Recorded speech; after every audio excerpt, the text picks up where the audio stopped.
5. The Rick ripped the sleeve off her jacket on purpose, just to get a laugh. He got one. Every man on that firing line doubled over while the woman in the torn nurse's uniform stood there holding her coffee like she hadn't noticed. Then someone looked at her forearm, then someone else looked.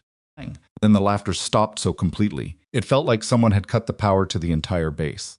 Because beneath that ripped fabric was a tattoo that didn't belong on any nurse. It belonged to the kind of people who didn't have to prove anything to anyone, the kind of people who never needed to, because the evidence was written into their skin in scars and ink that told stories. No recruiter's brief ever would happen. Didn't say a word. She just looked downrange, set her coffee on the ammo crate, and pointed out exactly where the nearest shooter's fatal mistake was going to land before he even pulled the trigger. Round went exactly where she said it would, 3 feet high and wide, right into the berm. The firing line went quiet in a way that had nothing to do with range discipline. It had to do with fear, the small, ordinary kind that comes when you realize you've already said something you can't take back. If this is your first time here, hit subscribe before this story ends, because it only gets more intense from here. Drop a like, and tell me in the comments what city or country you're watching from. I want to see exactly how far this story travels. 5. From Reno to Ironfield Army Combat Training Center took 47 minutes on a good morning. Nurse Dara Voss made it in 39. She wasn't running late. 5. She never ran late. She just didn't waste time sitting behind a vehicle doing 60 in a 70 zone, and the desert highway between Reno and the base was mostly empty at 5:40 in the morning anyway.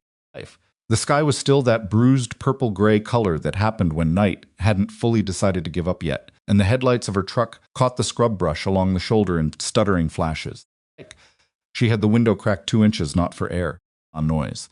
The wind helped her think Dara Voss was 36 years old, 5'6", 141 pounds. She had straight brown hair. She kept pulled back in a rubber band she'd found in a supply drawer 3 weeks ago. And she wore her Ironfield medical unit jacket, a faded olive green field coat 2 sizes too big that had belonged to someone else before it belonged to her. The sleeves rolled up to the elbow when the temperature was above 50. It was 44 degrees this morning. She had not rolled the sleeves up. She was a trauma nurse assigned to the medical support unit at Ironfield. That was what her badge said. That was what the duty roster said. That was what she told people when they asked, which wasn't often. Because people at military installations generally understood that if someone volunteered only their job title and their name, they probably had reasons for not volunteering anything else. This morning's assignment was a deviation from her normal rotation. Instead of the trauma bay, she'd received a reassignment notice at 430. A paper printout slid under her quarters door, because Ironfield's internal communication system had been down since Tuesday and nobody had fixed it yet. The notice directed her to the main rifle range complex on the north side of the installation, designated Range 7, to provide medical standby support during a full-day training evaluation for an incoming class of combat specialty candidates. She hadn't asked why a trauma nurse was needed at a rifle range instead of a combat lifesaver or a medic. She had read the order, gotten dressed, and driven. The parking area adjacent to Range 7 was already half full when she arrived. She pulled her truck into the last uncovered slot at the far end of the row, cut the engine, and sat for a moment. Through the windshield, she could see the range scaffolding, the covered firing positions, and the long flat strip of desert that stretched to the 200-meter berm and then kept going. Steel targets at various distances caught the early light and threw it back in pale glints. Smelled like gun oil and alkali dust. She grabbed her medical bag from the passenger seat and her coffee cup from the colder still, mostly full from the gas station 40 minutes back, and got out of the truck.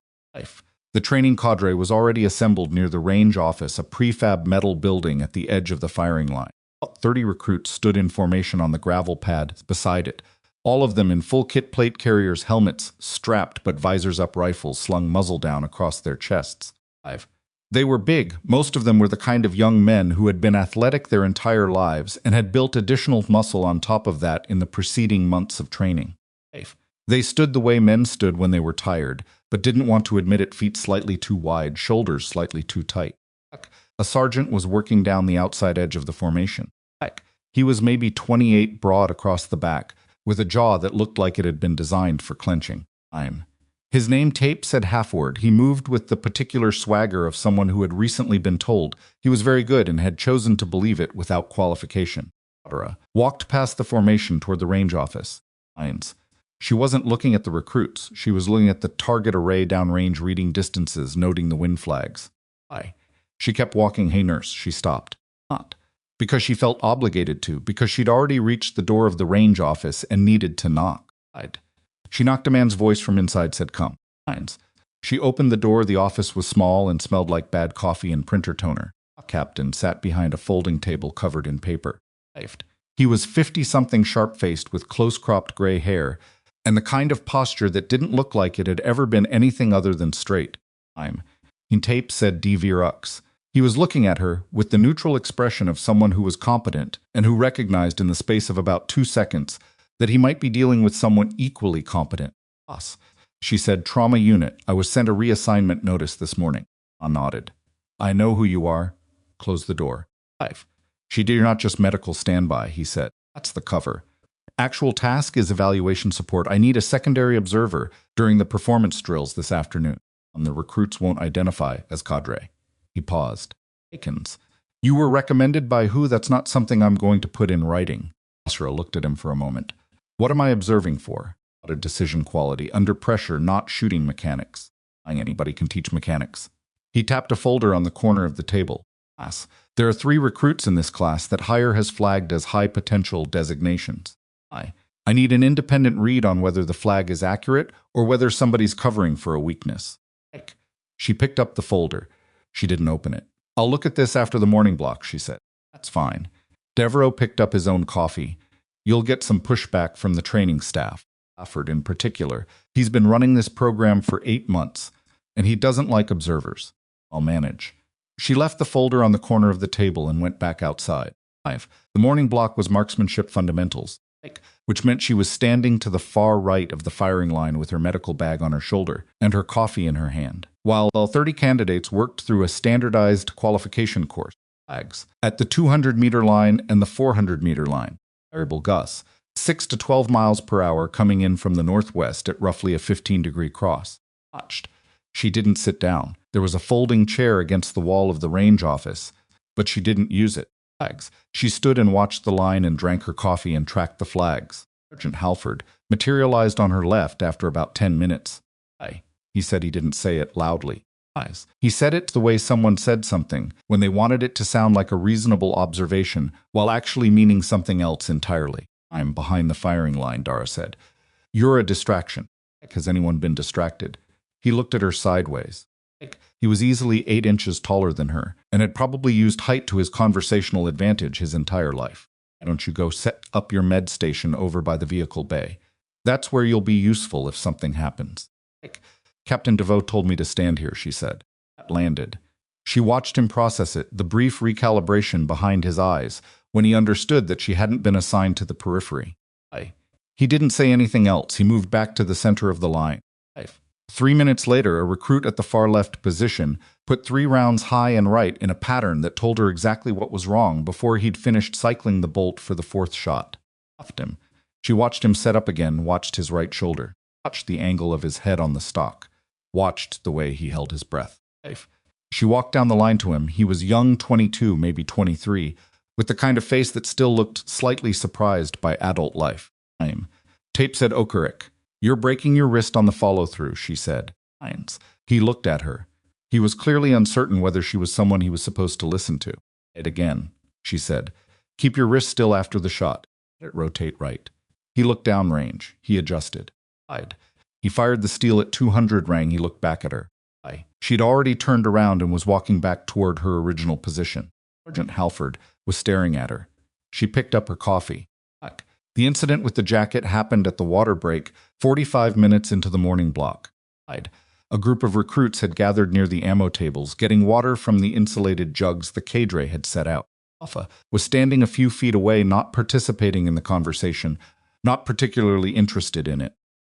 3 of the men were talking about something that had happened in a bar in Reno the previous weekend. Fourth was watching her. His name, Tape said, Collard. Tall, well-built, with an easy smile that he clearly used regularly, and that regularly worked. He had the look of someone who had been the most impressive person in every room he'd ever been in, and had organized a significant portion of his identity around that fact. Is that a regulation jacket, he said. Dara looked at him. It's a medical unit field code. It's falling apart, he said. The other 3 men were now paying attention. There's a rip in the shoulder seam. There had been for 2 years. She hadn't fixed it because the jacket wasn't hers to alter. It doesn't affect function, she said. Callard looked at his friends and then back at her, and she could see the exact moment he decided to push further, the small brightening in his expression that came with the decision to perform for an audience. Let me see, he said. And before she could respond, he reached out and grabbed the torn shoulder seam and pulled. The sound of the fabric ripping was sharp and flat in the morning air. The tear extended about 4 inches down the sleeve, exposing the inside of her forearm. Laugh. There was a beat of silence in which the men around him were about to laugh. Then Callard looked at her forearm, then he stopped. The tattoo was not ornamental. It was not the kind of thing people got at beach boardwalk parlors or at the end of a long weekend. It was a precision piece of ink-tailed, deliberate, unmistakable.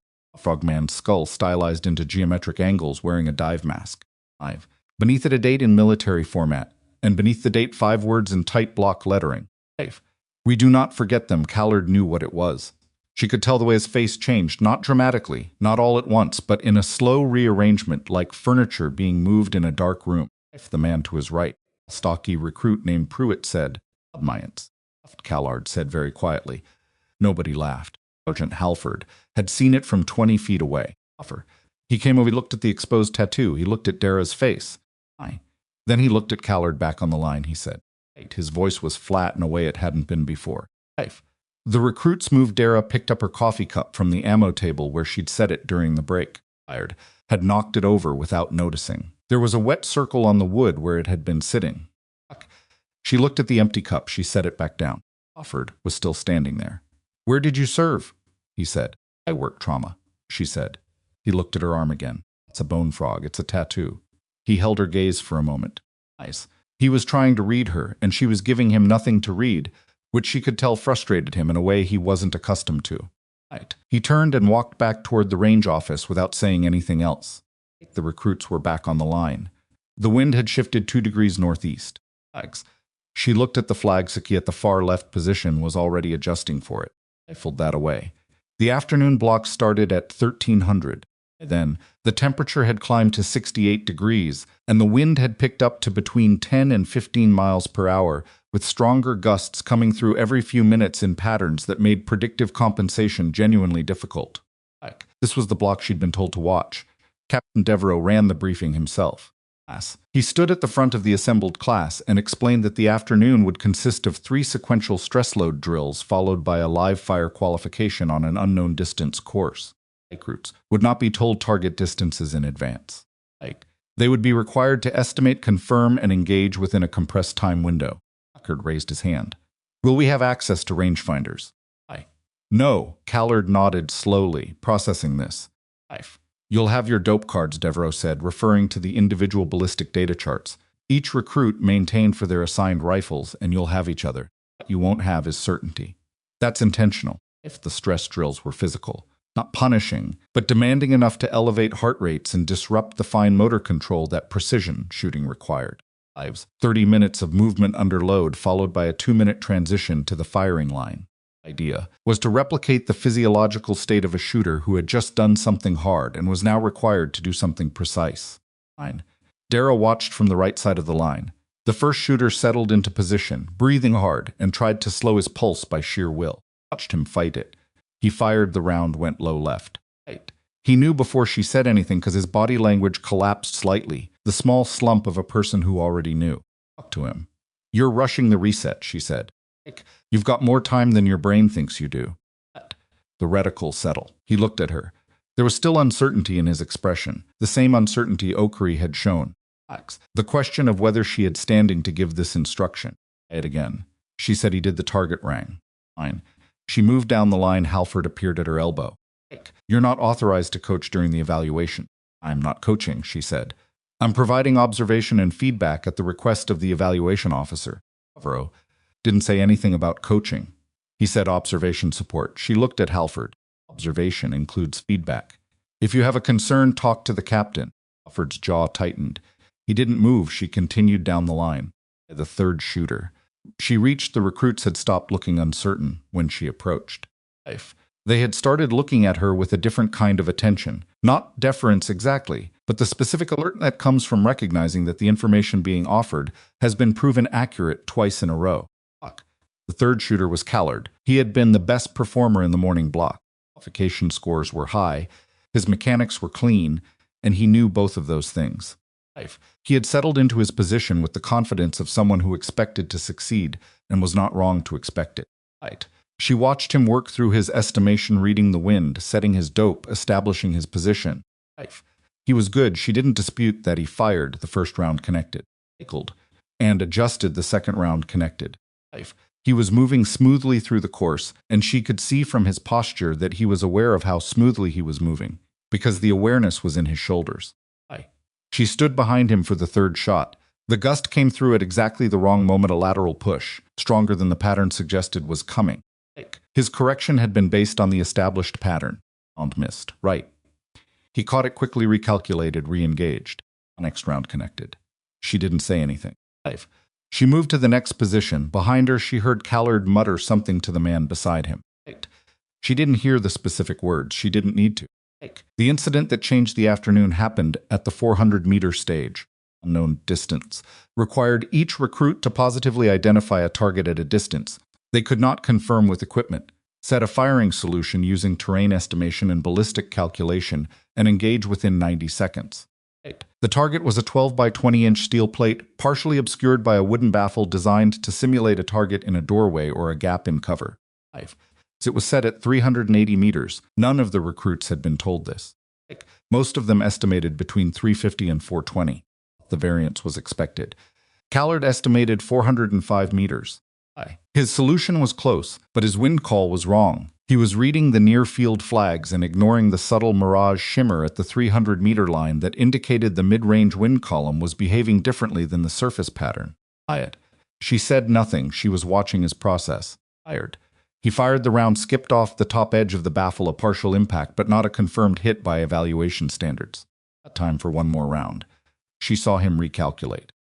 She saw him go back to his original wind call because his first instinct was to trust what had been correct all morning. The second round went into the berm beside the plate.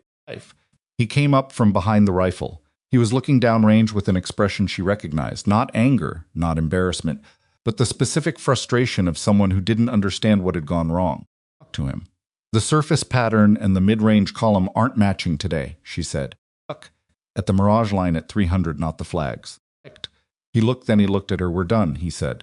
Doesn't matter now. It matters for the next time, she said. And there will be a next time. He was quiet for a moment. Then he looked down range again, and she watched him actually look at the mirage line.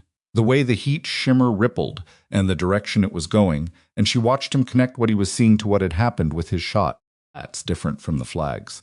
Yes. How far off? About 4 miles per hour and about 8 degrees in direction. His expression shifted, not gratitude. He wasn't ready for gratitude yet. Something adjacent to it, something quieter. How do you know how to read that? He said. She looked at him for a moment. I read a lot of books, she said, and walked back toward her position. The formal evaluation concluded at 16:30. Dismissed the class for the day and asked the training staff to remain. He asked Dara to remain as well. The recruits filtered off toward the vehicle bay. Most of them moved past her without making eye contact, the particular avoidance of men who were not sure what they had just witnessed and weren't ready to decide how to classify it. When he passed her. Good eye, he said. This morning. With the wrist thing, that was real. He kept walking. Callard was the last one off the line. He stopped a few feet from her. He didn't have the easy smile anymore. He said. She waited. I shouldn't have done that. No, she said. He held her gaze for a moment. He looked like he was about to say something else and then thought better of it. He turned and walked toward the vehicle bay. Helford was watching this exchange from the doorway of the range office. When Callard was gone, he moved toward her. Devereaux wants to debrief, Halford said. His voice was carefully neutral. You should know there's going to be a conversation about your role today. Involvement went beyond medical standby. I know, she said. Some of the cadre have concerns. She looked at him. What are your concerns, Sergeant? He was quiet for a moment. The wind moved across the range and the steel target swayed almost imperceptibly on their chains. He looked at the bone frog on her forearm. She'd left the jacket tied around her waist after the sleeve tore, and her forearms were bare in the cooling afternoon air. My concern, he said slowly, is that I've been running combat training assessments for 2 years, and I've never seen a civilian medical assignment that included someone who could do what you did today. What did I do today? You read a 15-mile crosswind at 400 meters using Mirage Shimmer and gave a correction to within 4 miles per hour. Diagnosed. A trigger control fault on a shooter you'd observed for less than 30 seconds. Right. He stopped. He rubbed the back of his neck. Where did you serve? I work trauma, she said again. Halford looked at her for a long time. Life. He had the expression of a man who had just realized that the question he kept asking was probably going to keep getting the same answer, and that the answer itself was a kind of answer. Eyes. Debrief is in the office, he said finally. She followed him inside. Lines. The range office had filled with the senior Cadre 3 instructors, Captain Devereaux, and a man she hadn't seen before. He was sitting in the far corner in civilian clothes, gray slacks, a button-down, no insignia. He was maybe 55, with silver hair and the kind of stillness that came from having occupied difficult rooms for decades. Devereaux made no introductions for the man in the corner. Devereaux said. She sat. The evaluation results are preliminary, Devereaux said, but the observation outputs from today need to be discussed. He opened a folder. I have notations on 3 candidates, Okery, Pruitt, and Callard. All 3 showed measurable performance improvement following feedback contact with you during the afternoon block. Okery, in particular, showed a 17% increase in first-round accuracy between morning and afternoon sessions. One of the instructors, a heavy-set staff sergeant named Whitmore, shifted in his chair. 18%. After one tip from a nurse isn't a valid data point, he said. That's coach inflates the number. The evaluation wasn't coach-free, Devereaux said. The protocol allows for observer feedback, Observer Whitmore said. Coach. Define the difference, Devereaux said. Whitmore opened his mouth and closed it again. Devereaux looked at Dara. Can you explain your methodology during the afternoon block? I watched each shooter for a minimum of 2 firing iterations before I said anything, she said. I identified the mechanical or technical error generating the miss. I gave one correction. I didn't repeat it, and I didn't follow up. The rest was theirs. And how did you identify the error? Whitmore said. He wasn't being hostile, she realized.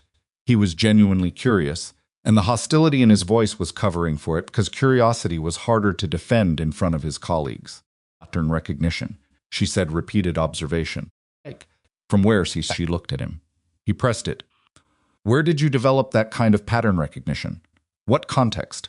Because I've been training shooters for 11 years and I couldn't diagnose Okerik's wrist issue that fast. The man in the corner shifted slightly. It was the first time he'd moved since she sat down. She met Whitmore's eyes. I've had a lot of practice reading people under pressure, she said. That's what trauma work requires. Whitmore looked at her for a long moment. Then he looked at the bone frog tattoo, then he looked at the table. That's not a trauma care tattoo, he said quietly. Nobody in the room said anything. Captain Devereaux closed the folder. He looked at the man in the corner. Some kind of nonverbal communication passed between them that Dara didn't try to read. That's enough for the debrief today, Devereaux said. You're released back to medical unit rotation. You'll receive a follow-up notice if there are additional evaluation sessions. She stood. She picked up her medical bag. Voss, Devereaux said. Looked at him. Thank you, he said, for today. She nodded, once picked up the jacket from the back of the chair, the torn sleeve hanging loose, and walked to the door. She had her hand on the handle when the man in the corner spoke for the first time. She stopped. His voice was measured, unhurried. The voice of someone who didn't need to project. The candidate flagged as high priority, he said. His afternoon performance, the 400-meter shot. He made 2 adjustments. You watched the sequence. Yes, what did you see? She turned enough to look at him. Saw a man who trusted his pattern more than his eyes, she said. He kept going back to what had worked, instead of reading what was in front of him. He's technically excellent, but he doesn't trust uncertainty yet. Trying to. I don't know. She said this afternoon he looked at the Mirage line when I told him to. He'd never looked at it before, that's something. The man in the corner nodded once. His eyes didn't move from her face. Your name was given to me 6 weeks ago by someone who asked me not to use it unless necessary, he said. I'm going to need to know if it's going to be necessary. Dara looked at him. I work trauma, she said. She opened the door and walked out into the cooling Nevada evening. The wind off the desert had dropped to almost nothing. The steel targets on the range hung motionless on their chains. The sky was going that particular shade of amber gray that happened in the hour before, true dark, and somewhere in the vehicle bay, she could hear recruits talking, their voices flat and ordinary in the distance. 5. She put the torn jacket on. The ripped sleeve fell open against her forearm. The tattoo was still visible. She didn't cover it. She walked to her truck, started the engine, and sat for a moment in the parking area with her hands on the wheel. The range office window was lit through the glass. She could see the silhouette of the man in the gray slacks, still in his chair in the corner talking to Devereaux. He was looking at a folder now, or possibly a file. She had seen folders like that before. She knew what went in them. She put the truck in reverse 3 miles down the desert highway. Her phone lit up on the passenger seat. Glanced at it without picking it up. The number was one she recognized. She had not heard from it in 4 years, 2 months, and 11 days. Answer it. She drove. Behind her, Ironfield's range lights came on in the darkening distance, and the steel targets caught the artificial glow and threw it back across the desert in sharp, cold glints.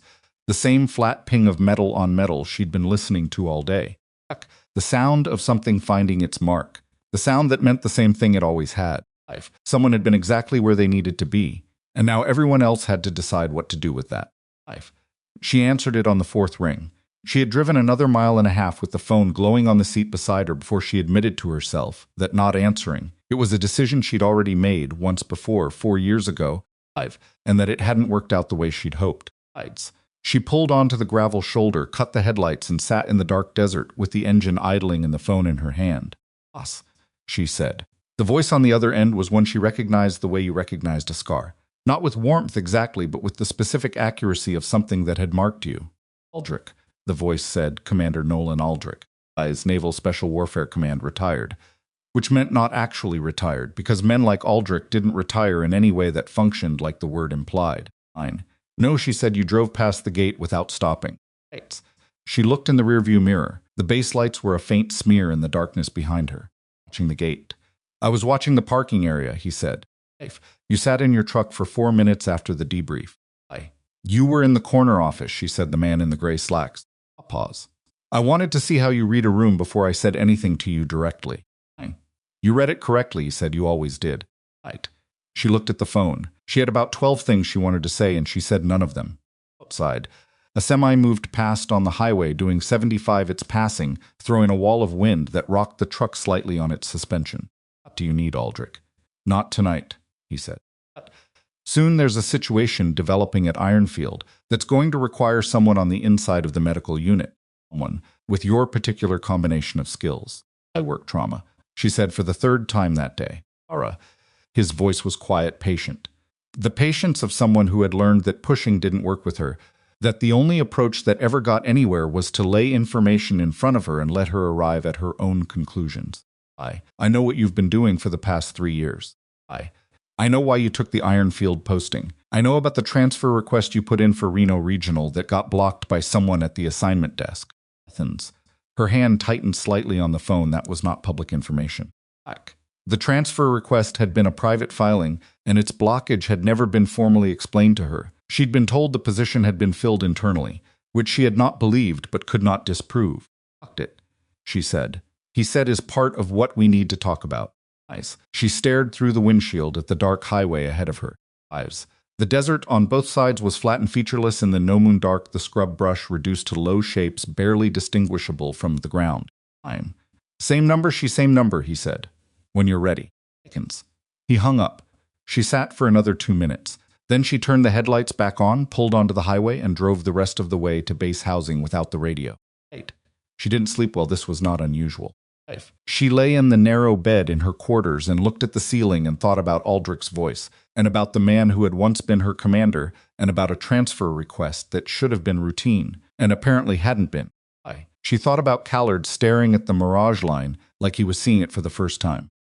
She thought about Okariki, who had adjusted and hit the mark and said good eye in the flat, genuine way of someone who didn't offer compliments as social currency. At 0430, her alarm went off. She was already awake. She dressed, made coffee from the small machine on the counter, and sat at the single desk in her quarters with the folder Devereaux had given her. She hadn't opened it before. She opened it now. Okri Pruitt, Callard, performance evaluations, medical histories, training incident reports. Standard documentation. She read through them methodically, the way she read everything. Not looking for what was there, but for what wasn't. The file had a gap. A 2-week period in month 4 of training where there were no evaluation scores, no medical visits, no duty records of any kind. A 2-week absence. With no explanation in the file, no injury notation, no leave authorization, no administrative documentation. 5. She noted it on the back of an envelope. She put the folder away and finished her coffee. The morning shift at the Ironfield medical unit was quiet in the particular way that military medical facilities were quiet when nothing had gone wrong recently. A held breath quiet, organized, and watchful. The kind that could break in any direction without warning. Dara worked her rotation, 2 post-surgical follow-ups, a respiratory assessment on a trainee who'd been wheezing for 3 days and whose unit had been ignoring it, a wound irrigation on a range officer who'd caught a shell casing fragment below his ear during the previous week's exercise. She was writing up the wound notes when Corporal Yates from the admin office appeared in the doorway. Someone's asking for you at the front desk, Yates said. Didn't give a name. She finished the sentence she was writing. Tell them. I'll be out in 5. The civilian at the front desk was not Aldrich. He was younger, 30s, thin, with the slightly washed-out look of someone who spent a lot of time indoors under fluorescent lighting. He was carrying a canvas messenger bag and wearing a visitor's badge clipped to his collar. Boss, he said. That's me. My name is Ferris, he said. I'm with the Inspector General's Office Installations Division. He said it quietly, not broadcasting it, which she appreciated. He glanced at the desk corporal and back at her. Is there somewhere we can talk? She led him to the small consultation room off the main corridor, a beige box with a table, 4 chairs, and a whiteboard that still had a faded diagram of an IV line placement from the last training session. Doctor. Ferris sat down. He opened his messenger bag and pulled out a thin folder, which he set on the table but didn't open. You were at range 7 yesterday, he said. I was. For the evaluation, he paused. I need to ask you some questions about what you observed. About the candidate performance, the cadre conduct. She looked at him. He opened the folder. Inside were 2 sheets of paper printouts. She could tell not originals. He turned them to face her. They were ballistic data logs. Range evaluation records. The kind that tracked each recruit's shooting data across training sessions, including wind conditions, distance, target engagement, and scoring. Logs were dated from the previous 4 months. Logs. Do you know what this is, said? Ballistic data logs, she said. And evaluation records. Right, specifically, these are Corporal Pruitt's records from months 3 and 4 of his training cycle. He pointed to a column on the left page. These are his recorded wind condition inputs during scored evaluations. The cadre entered into the system. She looked at the numbers. 5. These are wrong, she said. Ferris nodded slowly. Wrong how? The wind inputs are too low by approximately 30 to 40% for this time of year at Ironfield's range elevation. Consistent across multiple sessions. She looked at the dates. October through November. November at this altitude, you're routinely seeing 12 to 18 miles per hour from the northwest. Logs are showing 6 to 9, which means if a shooter is working from cadre-provided wind data and the data is understated, his corrections will be insufficient and his shots will miss consistently in a predictable direction. She looked up from the page. And when you score his performance against that miss pattern, it looks like a fundamental accuracy problem rather than a data problem. Ferris leaned back in his chair. He looked like a man who had come in hoping someone would confirm what he already suspected and was now experiencing the mild vertigo of having that suspicion confirmed faster and more completely than he'd expected. Logs. For 2 other candidates in the same training block, show accurate wind data, he said. And variance. Consistent with historical records for the range. Only. Pruitt's logs show the systematic understatement. Who enters the wind data, she said, the range safety officer for each session countersigned by the lead instructor. Who was the lead instructor for Pruitt's block? Myers looked at his folder. He didn't need to, could tell he already knew. He was checking the name for the same reason people double-checked things they didn't want to be wrong about. Sergeant First Class Damon Rick, he said. She didn't know the name. But she knew the shape of what he was describing. She had seen this before. Not here, not in exactly this form, but the structure of it was familiar institutional manipulation of performance records to produce a predetermined outcome for a specific individual. The question was what outcome and why Pruitt? When you say the IG is involved, she said, what's the scope? Now, it's a preliminary inquiry, Ferris said. Not a full investigation. We have the data discrepancy, but we don't yet have a clear motive or a complete chain of documentation that you need. Testimony from someone who was on range 7 yesterday with the standing to credibly assess the ballistic conditions and the evaluation conduct, he said. I'm someone who can establish for the record whether yesterday's evaluation was conducted using accurate wind data. Looked at the logs again. Yesterday's sessions. She had been watching the flags all day. She had been reading the Mirage line. She had the numbers in her head the way she always had numbers stored, with the precise, slightly involuntary accuracy of someone whose survival had depended on not getting them wrong. Yesterday's wind data, she said. I can give you those conditions from memory. Offers looked at her from memory. Yes, he was quiet for a moment. That's unusual, she said. I know. Do you want them or not? He pulled out a legal pad. Please, he said. She gave him the morning block conditions. First, time-stamped wind readings by position, the direction shift at approximately 10:15, the gust patterns, the mirage behavior at 300 meters. Athens. She gave him the afternoon block next, the point at which the surface pattern and the mid-column diverged, the specific correction she'd communicated to Callard, and why it was necessary given what the flags were not showing. She gave him the temperature at each block start, the humidity estimate based on the air feel and the MERS shimmered density, and the target distances she'd estimated by eye before the unknown distance exercise began. Mike and Ferris had stopped writing after the first 90 seconds and had just been staring at her. How accurate are these numbers, he said. The wind readings are within 2 miles per hour, she said. The distances are within 10 meters. How do you? He stopped. He looked at the folder on the table, then at the pad in his hand, then at her. What's your background, Nurse Voss? I work trauma, she said. Wrote something on the pad. She couldn't see what it was from where she was sitting, but she suspected it wasn't a ballistic notation. She was back in the trauma bay by 11. Ferris had taken her contact information and left her with a card and a request that she not discuss the conversation with anyone at the installation, which she had no intention of doing anyway. At 12:40, Halford appeared in the trauma bay doorway. He was in uniform off the range, which meant he wasn't there for training business. He looked like he hadn't slept well either. He stood in the doorway with his hands in his pockets and waited until the corpsman on the other side of the room had gone into the supply closet before he said anything. Rick got pulled into the command office this morning, he said. There's nobody saying why. She was updating a patient chart. Fuck up. Okay, Damon, Rick has been running range evaluations here for 14 months, Halford said. Doc's got connections to the G3 training office. He plays poker with the deputy commander's aide. He paused. On here. Think he's untouchable. She turned a page in the chart. Halford was quiet for a moment. I think something's been off with his sessions for a while, he said. The scoring patterns on certain candidates. I didn't know what I was looking at, but he stopped. When Ferris came in this morning and went straight to the medical unit, I put it together. She looked up from the chart. Did you send him to me? No, he said, but I know who did. She waited. Aldrich was here last night, Halford said, after you left. He talked to Devereaux for 2 hours. I wasn't in the room, but I was in the building. He met her eyes. I've heard his name before. From people who don't say names casually. Whatever he is now, it's not what it says on whatever card he's carrying. I know, she said. Voss. He moved into the doorway slightly. His voice dropped. Rick isn't the only one. There are 2 other instructors whose evaluation records I've been looking at for 6 weeks, because the numbers didn't add up.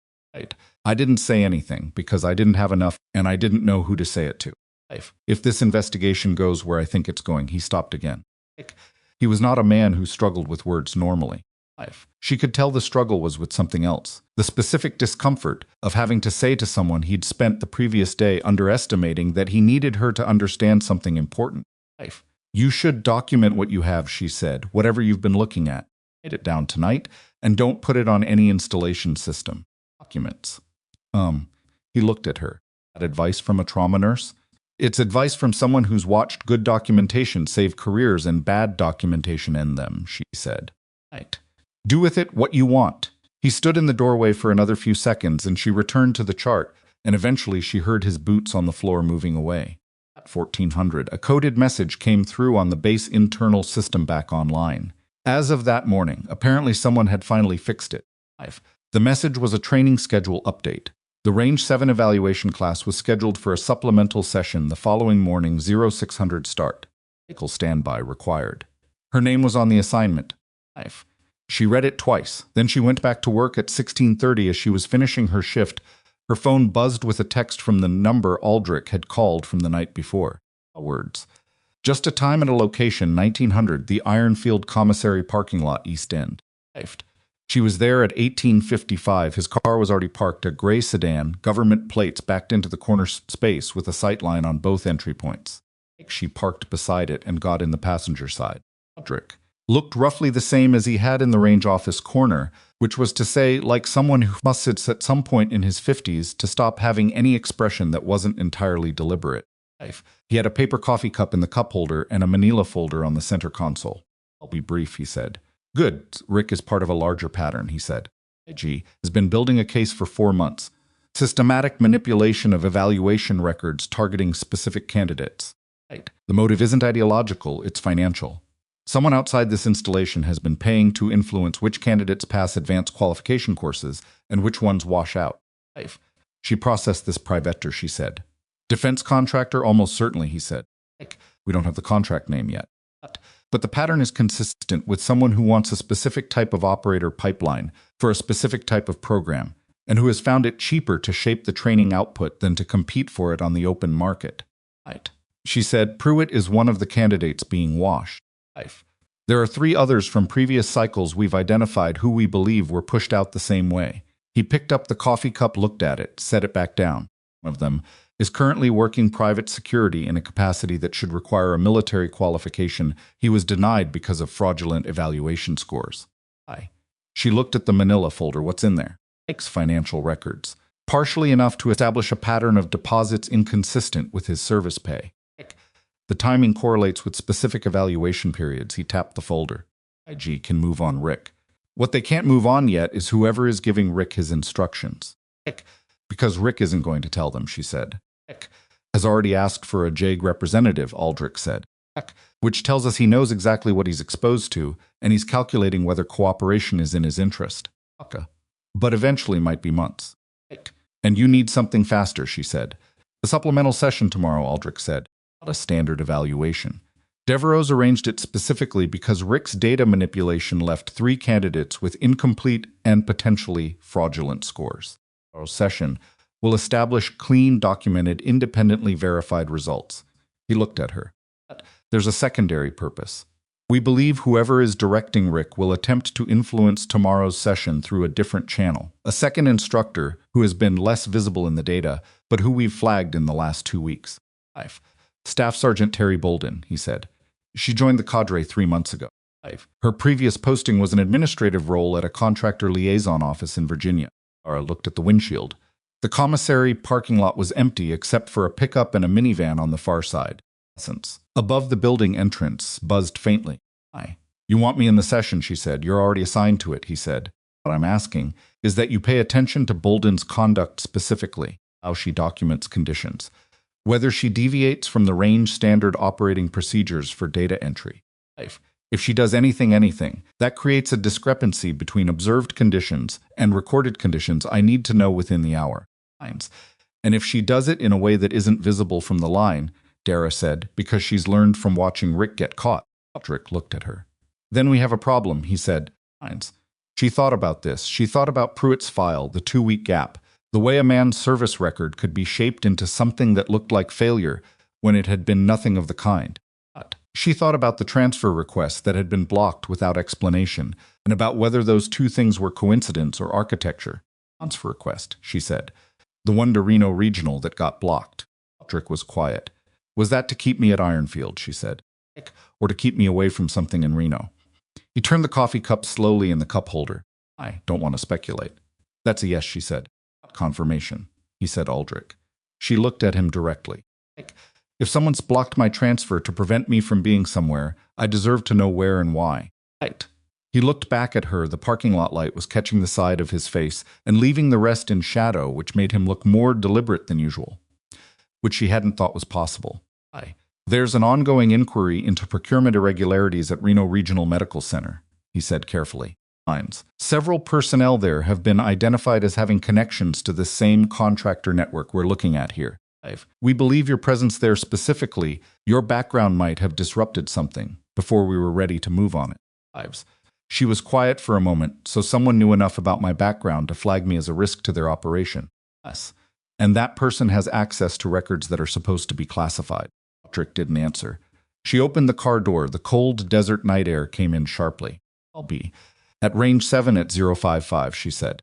I'll watch Bolden Dara. She stopped with one foot out of the car. There's something else, he said, about tomorrow. Tucker. Dever received an anonymous complaint this afternoon, Phil, through the base inspector general hotlining, that you interfered with yesterday's evaluation in violation of observer protocol. The complaint is unsubstantiated and will almost certainly be dismissed. But it's been formally received, which means there will be a formal record of it. She turned back to look at him. The cold air was moving through the open door, and neither of them addressed it. She said the complaint was filed at 14:12, Aldrich said. Ike's initial interview with the IG ended at 13:50, 22 minutes.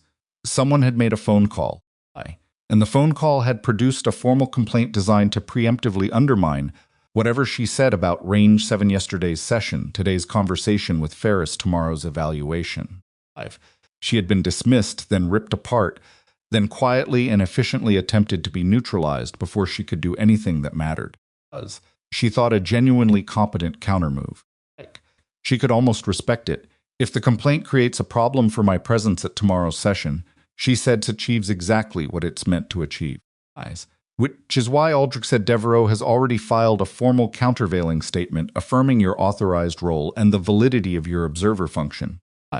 As of 1700 this evening, the complaint has been received and the counterstatement has been received. They'll sit in parallel until the IG processes them. It will take 3 to 5 business days, by which time tomorrow's session will be over, she said. Yes. She looked at him. You anticipated this. I anticipated something like this, he said. Ike is not stupid, and the people behind him are less stupid than he is. She stood up out of the car and shut the door. She leaned down briefly to the window. If they know enough about my background to flag my transfer and file a preemptive complaint, she said, they know more than they should.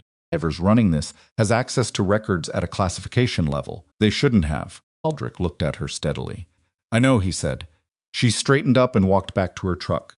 She didn't think about classified records or contractor networks or the specific geometry of being outmaneuvered on 2 fronts simultaneously. She was good at not thinking about things while she drove it, packaging them away and letting the physical act of navigation absorb the surface of her attention. The highway was empty again. The desert was the same featureless dark it always was at this hour. She was halfway back to base housing when she realized what she hadn't asked. She hadn't asked Aldrich, who had given him her name 6 weeks ago. The person who had recommended her for whatever this was becoming. The person he'd mentioned in the range office, whose name he'd agreed not to use unless necessary. She turned it over not randomly. She was thinking about the small constellation of people who knew her well enough to make that kind of recommendation, who knew what she was capable of, who would have had a reason 6 weeks ago to think she'd be needed here.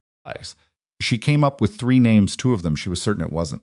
A third made her grip the wheel slightly tighter, because the third name belonged to someone she hadn't spoken to in 3 years, someone she'd deliberately lost contact with for reasons that had seemed protective at the time. And if that person was in the middle of whatever was developing at Ironfield, then this was already considerably larger than Rick and fraudulent ballistic logs and one compromised cadre position.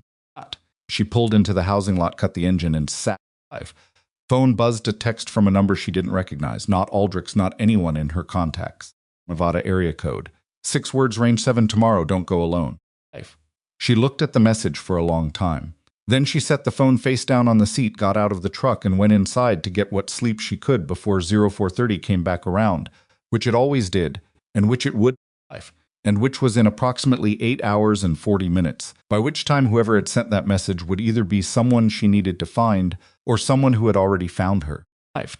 She didn't sleep 4 hours. She slept 3.5, and the half hour she lost was to the text message 6 words she kept turning over in the dark, the way you turned a foreign coin, trying to find the side that made sense. 7 tomorrow, don't go alone. The number was Nevada, but the area code was Reno, not Ironfield. She had run it through her memory twice and come up empty. Athens. She hadn't answered it. She hadn't blocked it. She'd left the phone face up on the nightstand so the screen would wake her if it buzzed again. And at 0420, she gave up, dressed in the dark, made coffee, and sat at the desk with a legal pad and wrote down everything she knew in 3 columns. What was documented, what was probable, what she was guessing at. The documented column was short but solid. The probable column was longer and more troubling. The guessing column she crossed out entirely, because she had learned a long time ago that the guessing column was where you went when you were scared, and she wasn't going to be scared tonight, or at least she wasn't going to write it down. For range 7 at 0530. The range was different in the pre-dawn. The steel targets were invisible in the dark, just shapes suggested by the faint glint where they caught the light from the range office windows. A firing line was empty. The positions covered with tarps that shifted in the pre-dawn wind. 5. The temperature was 38 degrees. She could see her breath. Tighter. Devereaux was already there. He was standing outside the range office with a coffee cup, looking at his phone, and he looked up when she came around the corner of the vehicle bay. Boss, he said, "Captain, you got my message about the complaint." "Aldrich told me last night," she said. He looked at her steadily. "What else did Aldrich tell you enough?" she said. He was quiet for a moment. The wind moved across the range and the tarps rustled. She transferred in 3 months ago from a joint liaison posting in Virginia. Paper record. No flags on arrival until the IG started looking at Rick. Until then he drank from the coffee cup. "I don't have anything confirmed on her yet. What I have is a pattern in 3 of the last 6 sessions she participated in where the recorded conditions don't match my own field notes from the same sessions." "Note," she said. "You were tracking this before Ferris came to you." I was tracking something," he said. "I didn't know what." I still don't know if it's deliberate or if she's just sloppy." "Sloppiness," Dara said. "A sloppy person's errors are random. Systematic low-end wind values are a decision." Devereaux looked at her like he was deciding something. He had the expression of a man who had spent his career making judgment calls about people and who was in the middle of making one now. "The recruits arrive at 0600, he said. "We'll be running the wind data entry for this morning's session." "She doesn't know she's been flagged. That changes at 0600. After that, anything could happen." "Else knows." She said, "Aldrich Ferris, the base IG." He paused. "Halford." She hadn't expected Halford. Let it sit for a second. "You trust him?" "I trust that he's been watching Rick for 6 weeks on his own initiative and hasn't said anything to anyone who matters," Devereaux said. "That tells me he's careful and that he understands what he's looking at. I trust him." He looked at the dark range. "I trust careful," she nodded. "What's my role this morning?" "The same as yesterday, observer medical standby." He looked at her.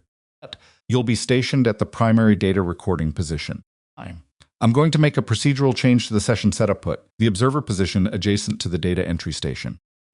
There'll be a justification if anyone asks. Improved evaluation integrity through simultaneous independent observation and recording. Find objects.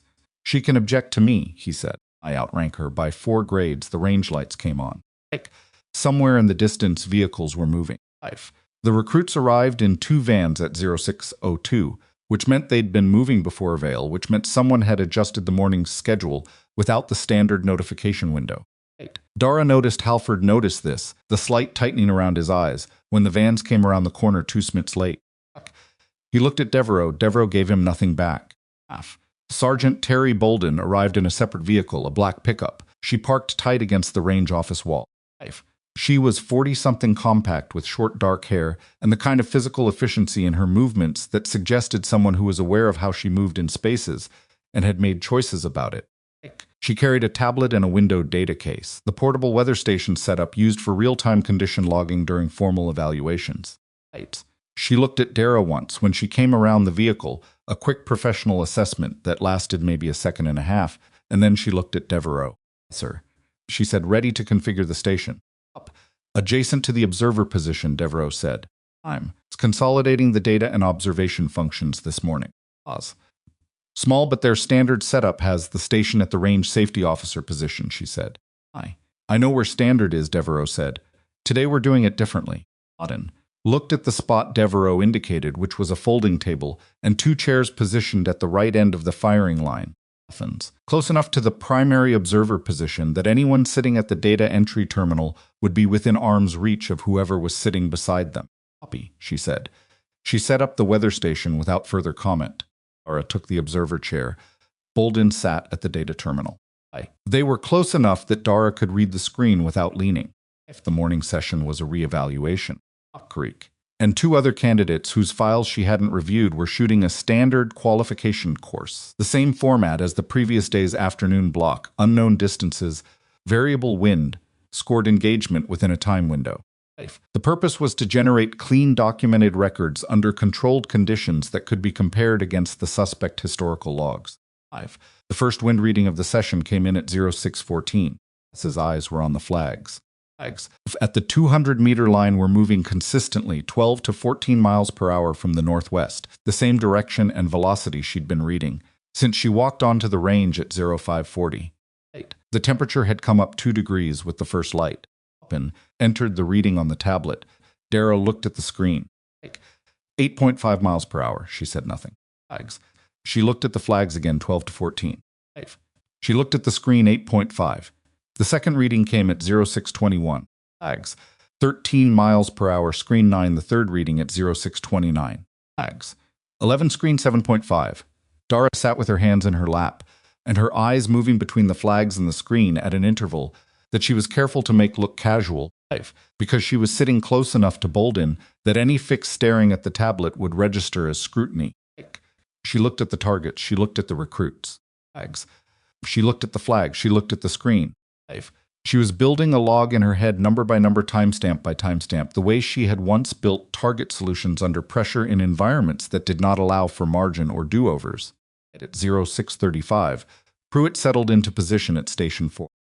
He was a different shooter than she'd expected from his paper file. Physically, he was solid wide through the shoulders, steady hands. But there was something tentative in the way he loaded, a hesitation before he committed his weight to the position. Someone who had been told enough times that he was wrong, that he'd started to believe it. She watched him establish his cheek weld and settle his breathing, and then look at the data screen for the condition inputs.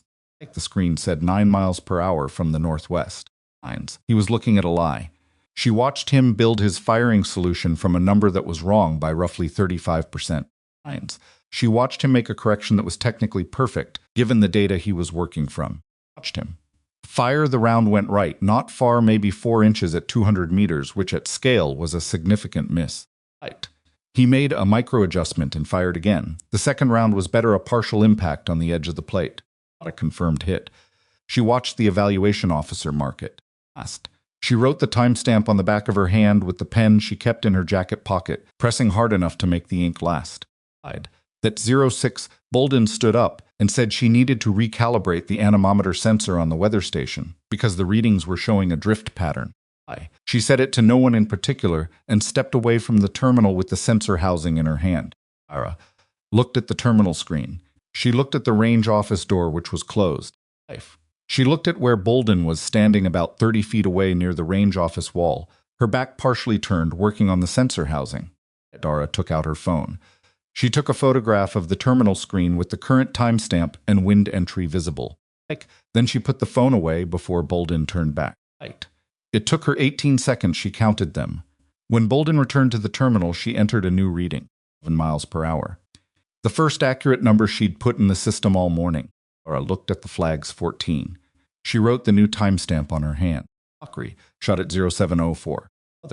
He was better than Pruitt in raw mechanics, smother into position, quicker on the wind, read, more decisive in his trigger management. But he was working from the same bad data, and his first round went right by roughly the same margin. He didn't hesitate the way Pruitt had. He recalculated and adjusted without looking at the data screen again, going purely off the flags, and his second round hit the center of the plate. Dara noticed that. She also noticed Bolden notice it. A half-second look at Okariki's position, too brief to be obvious, then back to the terminal. At 0712, Ford appeared at her elbow. He didn't sit down, he stood behind and to the right of her chair, close enough to speak quietly. The sensor drift story is garbage, he said. That sensor model doesn't drift without a hardware failure, and there's no hardware failure. The diagnostic indicator is green. No, she said. Did you get anything on the screen? Yes, what are you going to do with it? Ferris is in the range office, she said. Crawford was quiet for a moment. She could feel him absorbing the fact that the IG investigator was on site, which meant this morning wasn't a coincidence or a reaction. It had been structured, and he had been running cadre for a structured operation without knowing it. How long has Aldrich been planning this, he said. Long enough, she said. He moved away. She heard his boots on the gravel moving toward the range office. The session broke at 0730 for a water interval.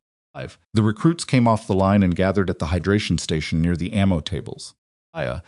Dara stayed at the observer position. Bolden stepped away from the terminal again, this time toward the far end of the range near the berm access path, phone in hand. Dara watched her. Bolden was on the phone for 4 minutes. She had her back to the range facing the open desert toward the berm. Her free hand moved once in a short gesture, emphasis or confirmation, or possibly both. Eyes. When she came back, she moved past Devereaux with a nod and returned to the terminal. 3 minutes later, Dara's phone buzzed with a text from a number she didn't recognize.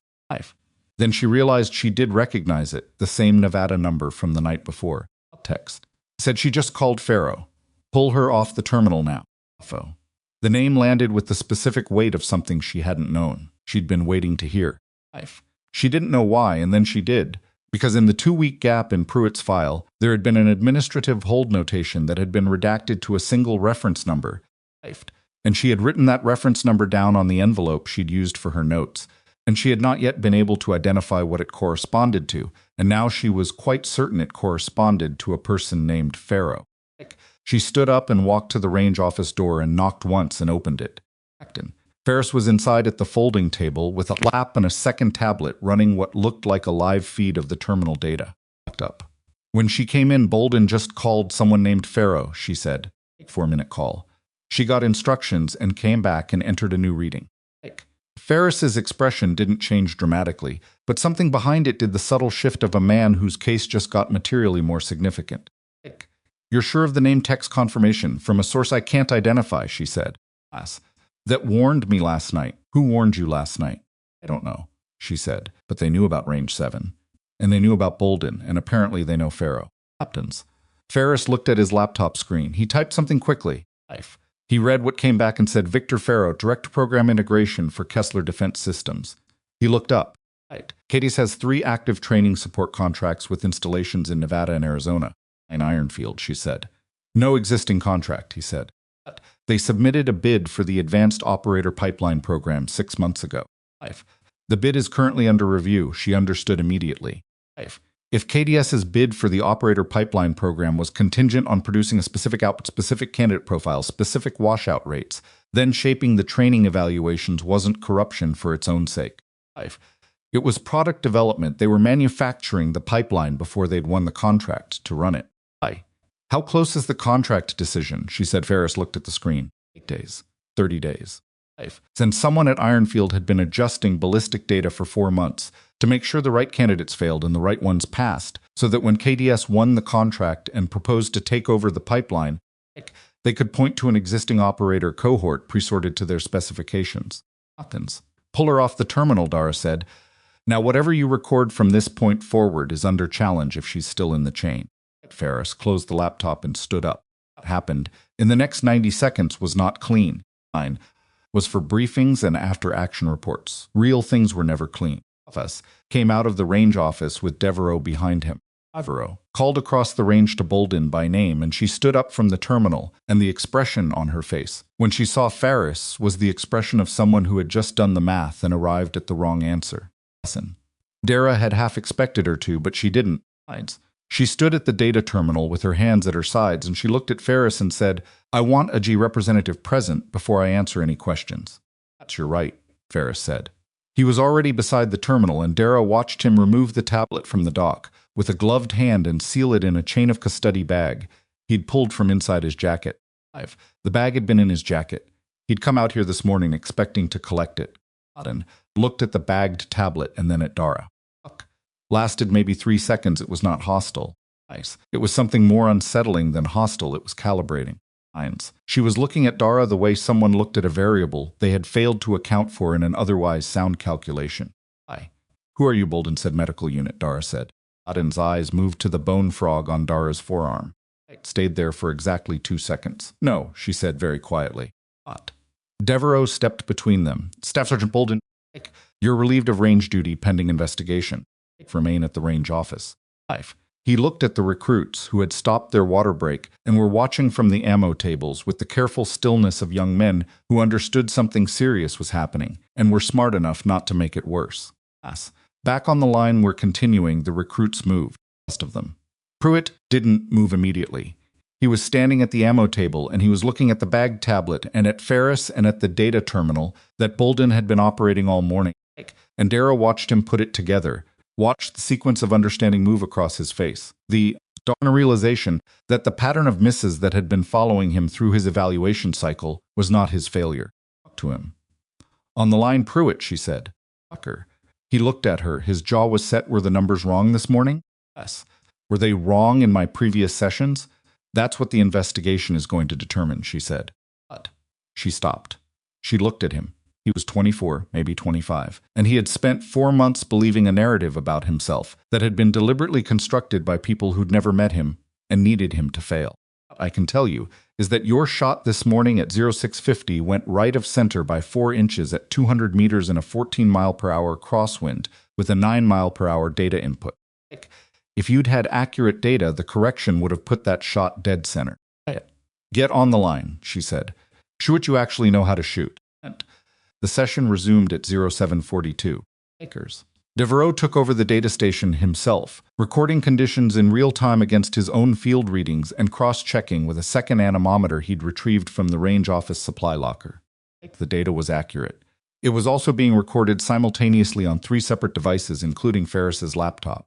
Pruitt shot at 0750. The conditions were honest. 12 miles per hour. Southwest. At the 200-meter line. At the 400-meter line. He read the flags himself. He built his own solution without looking at the data station. He settled, breathed, and the steel rang. He cycled. Fired again. Steel, he put 4 consecutive rounds in the center scoring zone of a moving target at 300 meters in a variable crosswind. And when he stood up from behind the rifle, his face was not triumphant.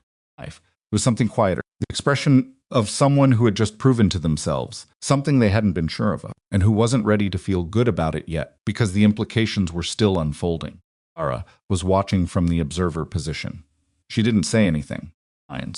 He didn't look at her, but Aukerik on the station next to him looked at Pruitt and gave him one short nod, and Pruitt gave it back, and that was enough. At 0830, Halford came back out of the range office and walked directly to Dara. There's a problem, he said. She looked at him. The anonymous complaint filed against you yesterday, he said. It came in through the IG hotline, but Ferris just pulled the originating metadata off the hotline server. Submission IP routes to a VPN exit node registered to a private network management company in Henderson, Nevada, she said. The management company has no public KDS affiliation, Halford said, but it has 3 registered users, and one of them is the same reference number that appears on Pruitt's redacted hold notation. She felt the shape of it click into place the way things clicked when they stopped being separate facts and became a structure. A hold notation, the redaction, the VPN, the complaint bold and Ferrothes weren't parallel operations. They were the same operation at different points of contact, and whoever was running it had been running it long enough and carefully enough to leave a consistent fingerprint. Ferris has this, she said. He has the IP routing and the reference number, Halford said. He doesn't know about the hold notation yet, tell him. Halford started to turn Halford. He stopped the documentation you said you had.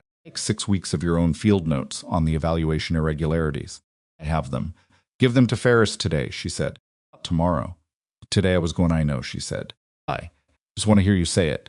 He looked at her for a moment with an expression that was difficult to classify. Not quite respect, not quite something else.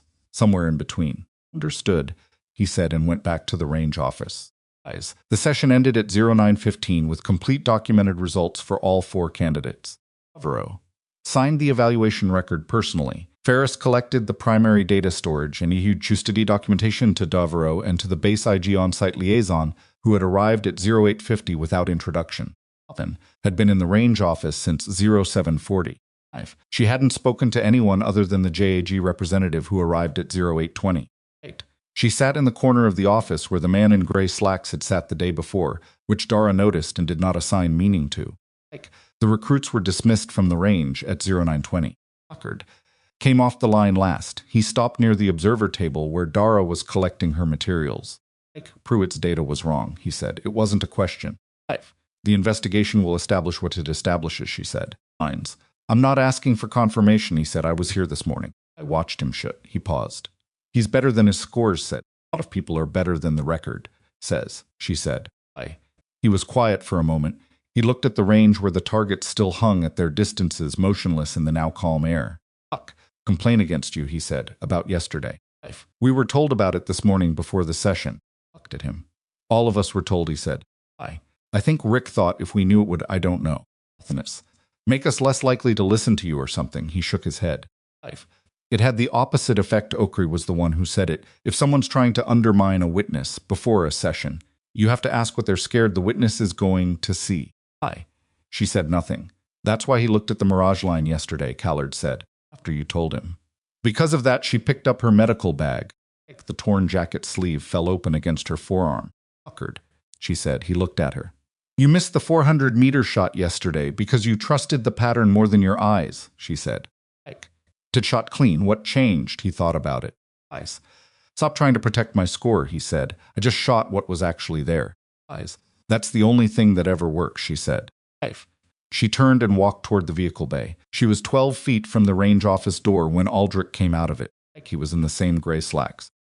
He was carrying a manila folder, and his expression had shifted from the careful neutral of the previous evening to something more compressed, the look of a man who had just received information that had accelerated his timeline. We have a problem, she stopped. What? Auden made a second call before she was relieved, he said. Fine. We recovered it off the range office landline. She used the office landline instead of her cell, which is why we missed it in real time. He opened the folder. She called a number registered to a third-party logistics company with KDS affiliation. 3-minute call. The call was logged at 0709. In 0709, 4 minutes before she'd gotten the text about Bolden calling Pharaoh. Which meant there had been 2 calls, not 1. The text had told her about the second call. No one had known about the first. What did she say? Dara said. We only have the outgoing number, Aldrich said, not the content. He looked at her steadily. At 0711, 2 minutes after the call, a vehicle accessed the North Perimeter Service Road adjacent to Range 7. Log shows an Ironfield maintenance credential. We checked the credential number. She waited. The credential belongs to a maintenance technician who has been on medical leave since last Tuesday, he said. The North Perimeter Service Road came within 480 meters of Range 7's far berm. Not that distance.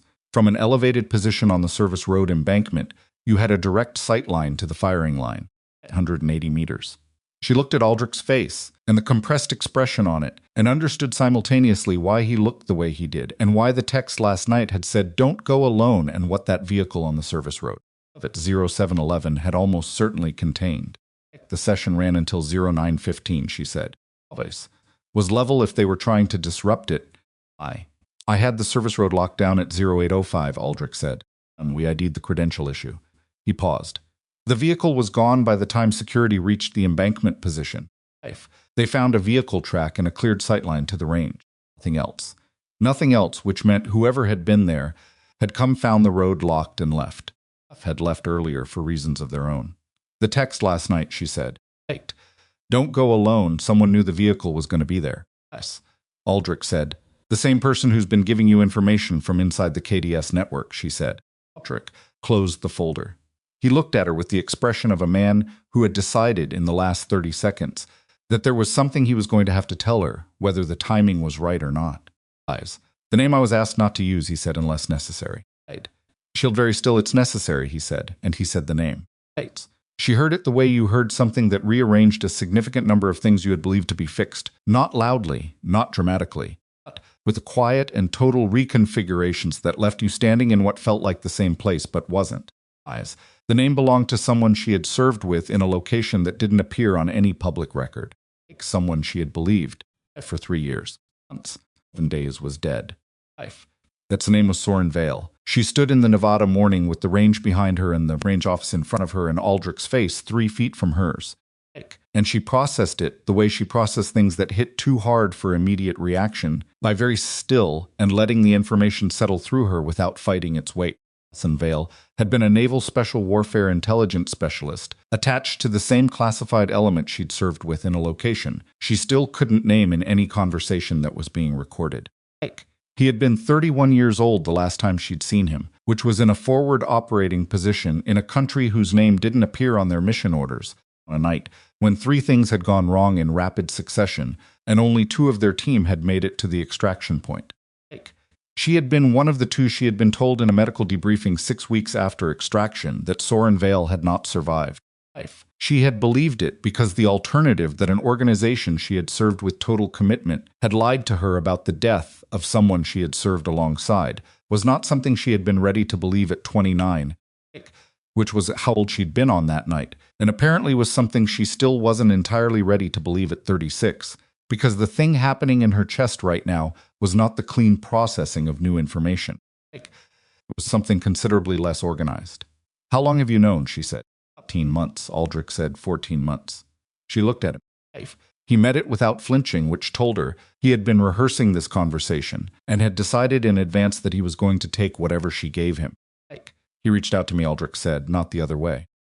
He'd been embedded in a private sector network for 3 years, intelligence work, contractor adjacent, the kind of position that doesn't have a title. He came to me when KDS started moving on the Ironfield contract because he recognized the pattern from previous operations. "Where is he, Reno?" Aldrich said. "He's been in Reno for 8 months.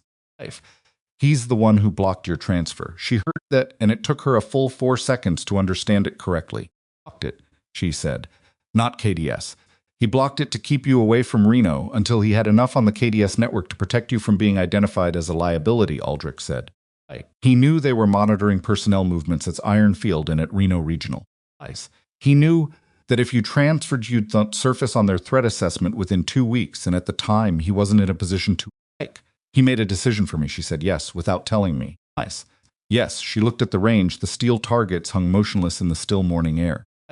Somewhere on the North Perimeter Service Road, a vehicle had pulled up with a cleared sight line to the firing line at 0711 and had been gone by the time security got there.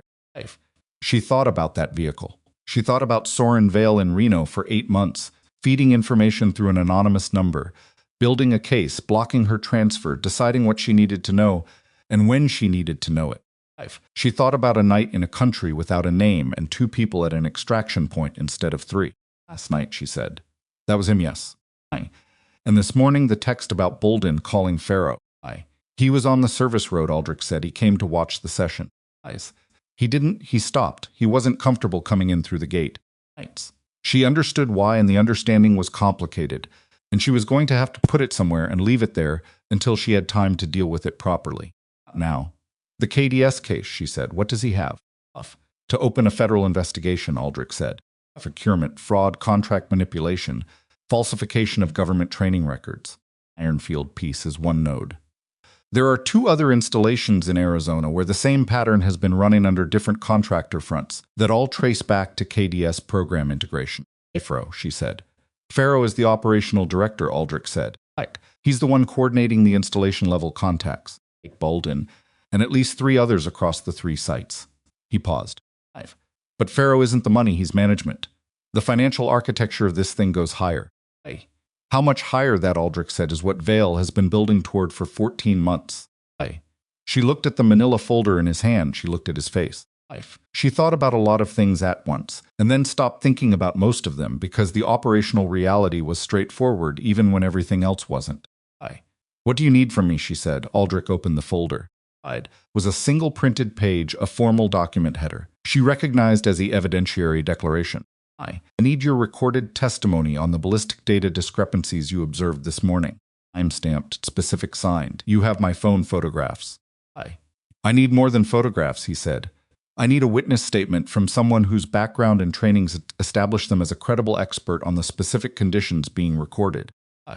The photographs are corroborating evidence. The witness statement is the foundation the rest of it stands on." She took the folder. She took the pen he held out.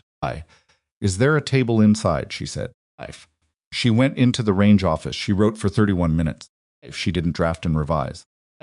She wrote in sequence from 0614 through 0915 in the precise language of someone documenting observable facts rather than interpretations, each timestamp, each recorded win value, each corresponding flag reading, the measured behavior at the 300-meter line, the specific impact patterns of Pruitt's and Okreki's first rounds, and the corrections that produced hits when applied against accurate rather than recorded data.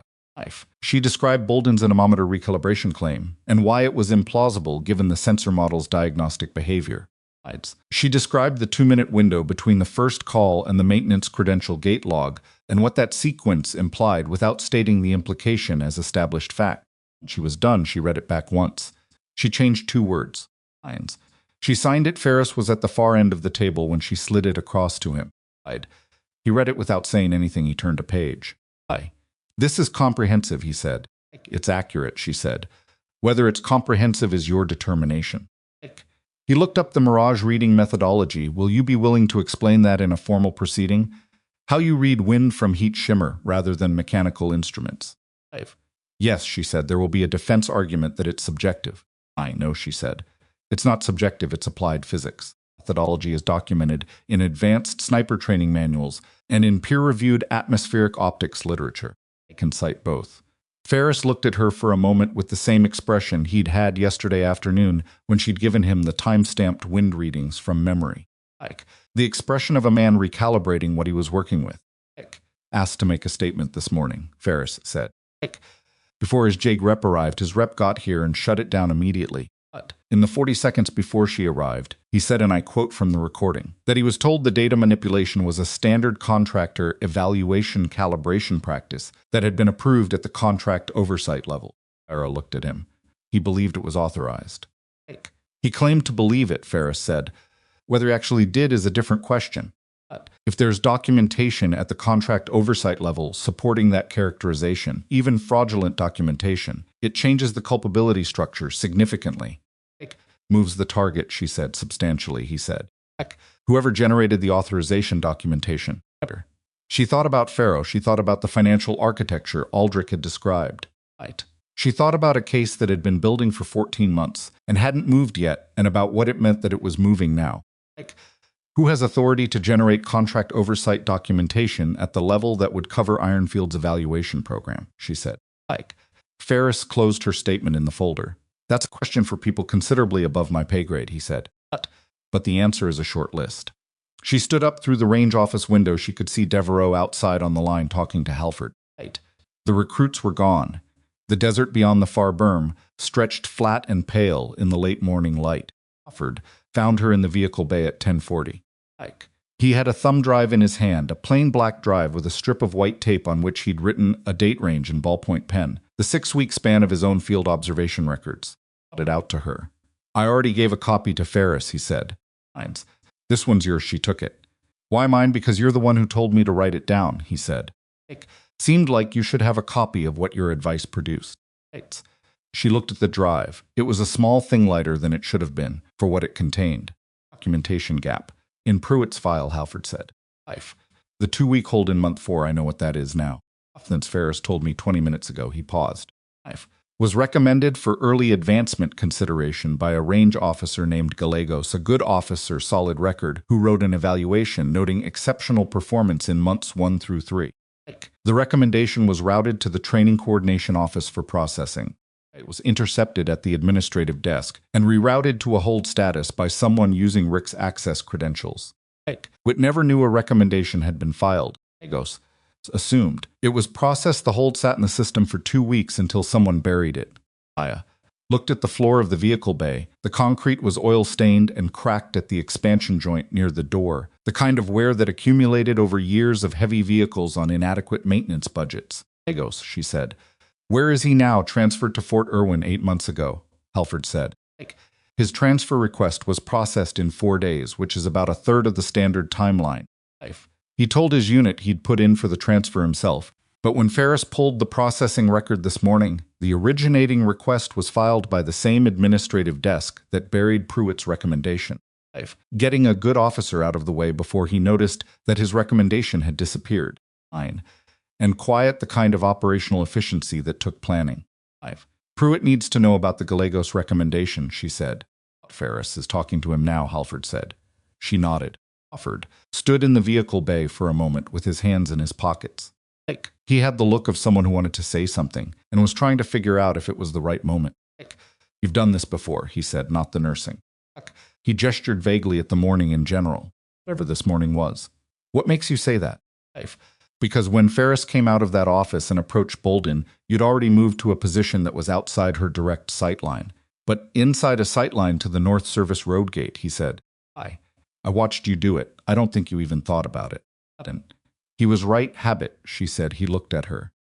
He said. He sounded like he meant something else by it. Not skepticism, just the acknowledgement that the word they were both using was a placeholder for something neither of them was going to name in a vehicle bay with the range office 30 feet away. Offered, she said. He looked at her. You've been watching the evaluation irregularities for 6 weeks on your own, without support, without knowing who to take it to, she said. You sat in a room with Rick and Bolden and ran sessions and said nothing because you were being careful. It's not a small thing. He was quiet for a moment, looked at the floor. I should have moved faster, he said. She said. Or maybe if you'd moved before Ferris had the IG documentation, before I'll check the network mapping and you get transferred. And nothing changes. She looked at him. Timing matters. You read the timing. He didn't say anything to that. But something in his posture shifted the faint release of something held too long. And she recognized it because she had felt it herself in certain debriefs, the specific physical relief of having someone acknowledge that the hard call you'd made in the dark was at least arguable as the right one. She walked out of the vehicle bay toward her truck. She didn't go back to the medical unit. She drove off base instead onto the highway and then pulled off at the same gravel shoulder where she'd taken Aldrich's call the night before.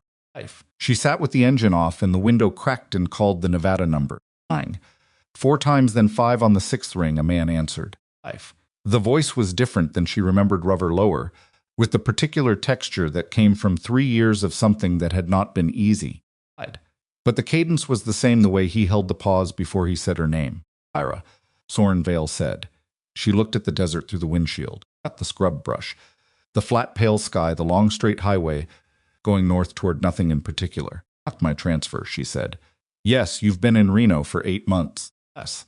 And you didn't. She stopped. She started again. Me. Believe you were dead for 3 years. Long silence.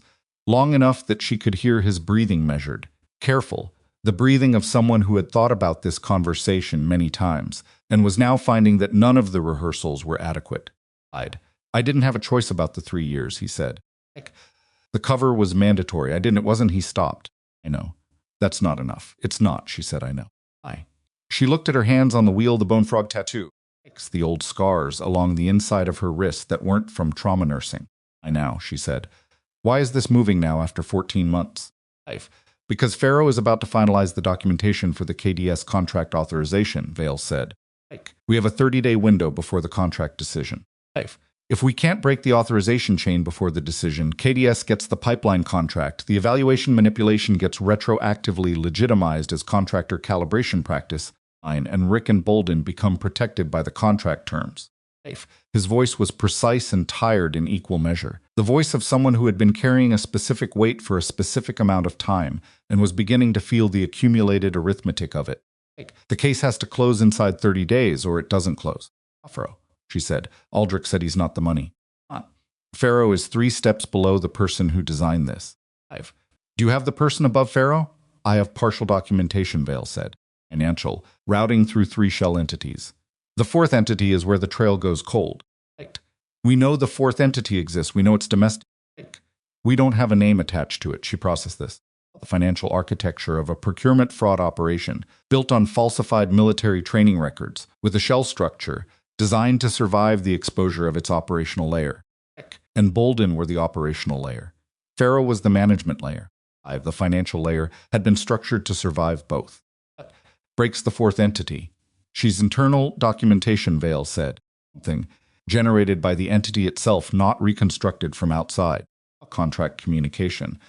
An authorization record. With the entity's actual name on it, rather than its public-facing registration. And you don't have that not yet, he said, but Bolden does. She paused. Bolden. She was in the Virginia Contractor Liaison Office for 18 months, Vale said. Office. Interfaced directly with the financial coordination layer. She's not just an installer, she was involved in the administrative processing of the authorization chain. She has seen documents that name the 4th entity. Asked. She's for JG representation, Dara said. I know. JG representation is for criminal liability. What Bolden is facing right now is a career-ending administrative investigation that almost certainly ends in a federal referral. JG advice she's getting is about how to minimize criminal exposure. She might respond to, what might actually work, is a different kind of conversation. The kind where someone explains to her specifically and accurately what she is currently exposed to, what she could reduce that exposure to, and what the single piece of information is that produces the reduction. Vale paused. Not a deal. Not a formal offer, a conversation. You want me to talk to her, Dara said. Affairs. Can't, Vale said. He's the investigator. Aldrich is too senior. She'll read it as a pressure tactic. Avero is her commanding officer. Every official option closes her down. I'm the nurse, who watched her manipulate data from the observer chair, Dara said. It's not exactly a neutral position, no, Vale said. But you're the one she looked at when Ferris bagged the tablet. You're the one she asked who you were. She's been trying to place you since this morning. That's not nothing. That's curiosity, and curiosity is a different door than fear. She thought about Bolden's face, the calibrating look. Oh, you're not. She thought about someone who had spent 18 months in a contractor liaison office, processing authorization chains, watching documentation move through a system she understood was wrong, and who had nonetheless kept showing up to work. That wasn't a person who lacked conscience. That was a person who had decided the cost of conscience was too high and had been paying a different cost ever since, the slow and accumulating kind. I'll need to know what she's actually exposed to, Dara said. Specifically, not generally, if I'm going to have that conversation accurately. I'll have Ferris brief you. Vale said this afternoon. After. She said after this morning and Bolden and Farrow and whatever the 30 days produces. She stopped. She hadn't planned to say the next part, and said it anyway because she was 36 years old and had been making decisions alone for 3 years that she hadn't needed to make alone. We're going to have a different conversation, yes, Vale said. Fire. She started the engine.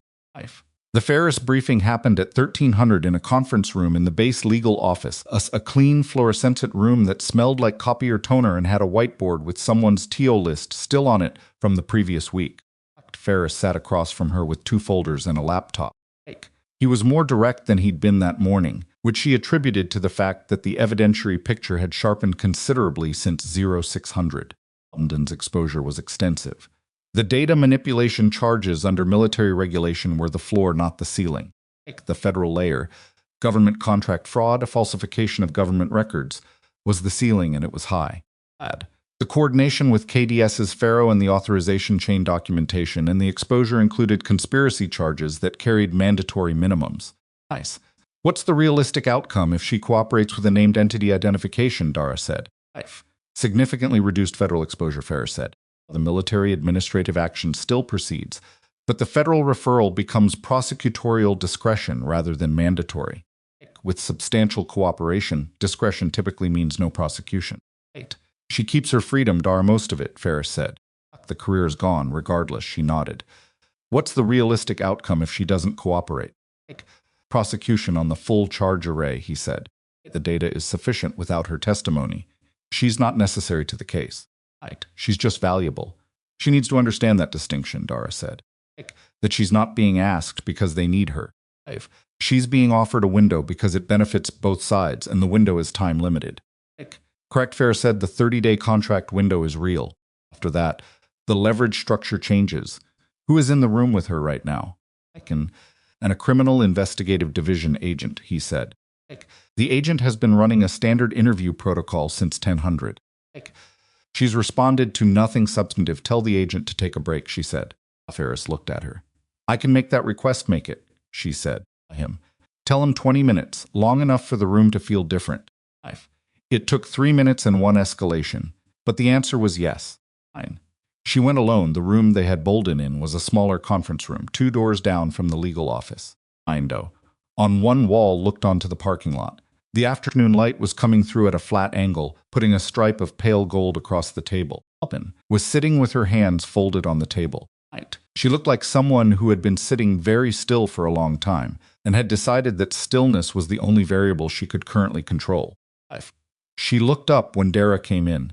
The calibrating expression was back faster this time, more complete, working through something in the space of about 2 seconds.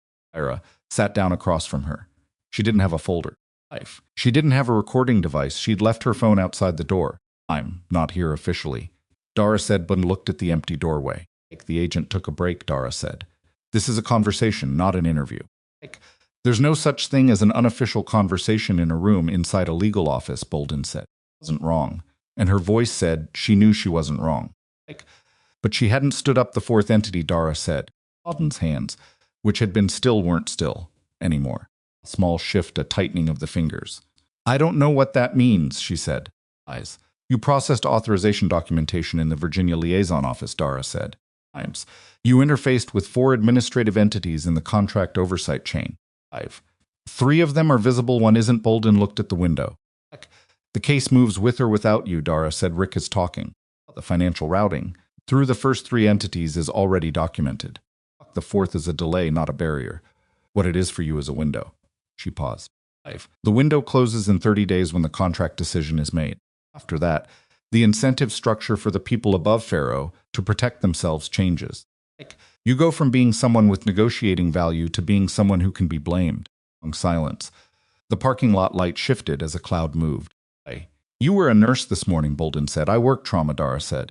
Bolden looked at the bone frog tattoo. She'd been looking at it intermittently since Dara sat down, the way people looked at something they'd identified but couldn't fully place. Capital. Special warfare, Bolden said quietly. Not aggressive, more like someone checking a calculation. A 4th entity, Dara said. A name, a registration number, a document reference. If any one of those things change your position substantively. Hawken looked at the window again. She stayed there for 20 seconds. Dara counted them the way she counted everything, and then she looked at the table and then at Dara. I'm going to need to talk to my JG before I say things, she said. Of course, Dara said. And I'm going to need the reduction in exposure in writing. Ifers can provide that, Dara said, today if necessary. Alton looked at her. There was something in her expression that wasn't quite resolution. It was more like the moment just before resolution, when the decision has been made internally but hasn't yet become words or action. Like the moment of bearing the weight of it. There's a coordination report, Bolden said. Carefully, precisely from a quarterly review in April. I retained a copy on a personal device because she stopped. She looked at her folded hands. I thought I might need it. The room was very quiet. It names the oversight principal, Bolden said. Pharaoh. The actual financial authority, Dara looked at her. The name is going to be a problem, Bolden said. Not for the investigation. How senior? Dara said. And met her eyes. She held it for a moment, the specific weight of a person who is about to put something down that they've been carrying alone, and who is not sure whether putting it down will make them lighter or simply leave them without the only thing that had been keeping them standing. Senior enough, she said, that when I give it to you, this installation goes into lockdown within 6 hours. And before Dara could respond, her phone, which she had left outside the door, on the table in the hallway, began ringing through the closed door. The specific ringtone she had assigned 14 months ago and never changed to a number she hadn't expected to hear again. She stood and walked to the door and opened it, and picked up the phone, and his voice came through before she'd even put it to her ear. A problem, he said for the 3rd time in 2 days. Except this time his voice was stripped of the careful neutral flat with something she hadn't heard from him before. What happened? She said, Pharaoh's on base, he said. He drove through the main gate 11 minutes ago using a contractor access credential. Listed on the visitor log as attending a scheduled contract coordination meeting. A pause. There is no scheduled contract coordination meeting. She looked back through the open door at Bolden, who was still sitting at the table, hands folded, watching her. Or is he now? Dara said.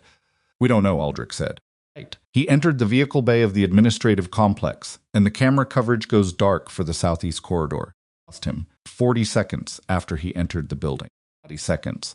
A man who knew the camera layout well enough to go dark in 40 seconds was not a man who had driven onto an army installation for a contract coordination meeting. The personal device, Dara said into the phone, but looking at Bolden with the April coordination report. What about it? Aldrich said. She said, still looking at Bolden. And Bolden's face answered the question before Bolden did, the sudden tightening, the realization arriving late and terrible, the specific expression of someone who has just understood that the thing they thought was a card to play was actually something someone else already knew about. It's in my quarters, Bolden said. Her voice had changed completely. Room 6, Aldrich, Dara said. Room 6. How fast can you get someone there? The pause on the line was 3 seconds long, which was 2 seconds longer than it should have been for a man who gave fast answers. Pharaoh was seen in the administrative complex, Aldrich said, which is adjacent to the residential quarters cluster. Another pause. Section 14 is in that cluster. She was already moving toward the door. She was through the legal office door and into the corridor before Aldrich had finished the sentence. The administrative complex connected to the residential quarters cluster through a covered walkway that ran along the back of building. 12, she had walked it 4 times in her rotation, and she knew the layout the way she knew all layouts she moved. through regularly, not by conscious memorization, but by the accumulated attention of someone who had learned early that knowing how space is connected was the difference between options and no options. Walkway was 40 meters, building 14 was another 60 past the far end of it. She ran, not sprinting, controlled, measured the kind of movement that preserved breath and arrived ready instead of gasping. Her medical bag was back in the legal office. She didn't have it. She had was the phone in her hand and Aldrich still on the line, and the specific flat certainty that a man who had driven onto a military installation under a false pretense and then disappeared from camera coverage in the direction of a building, where a witness kept a device that could name the person above him, was not there to negotiate. Security is moving, Aldrich said in her ear. ETA to building 14 is 4 minutes. Off. 4 minutes was too long, and they both knew it. I'm 90 seconds out, she said. Ira.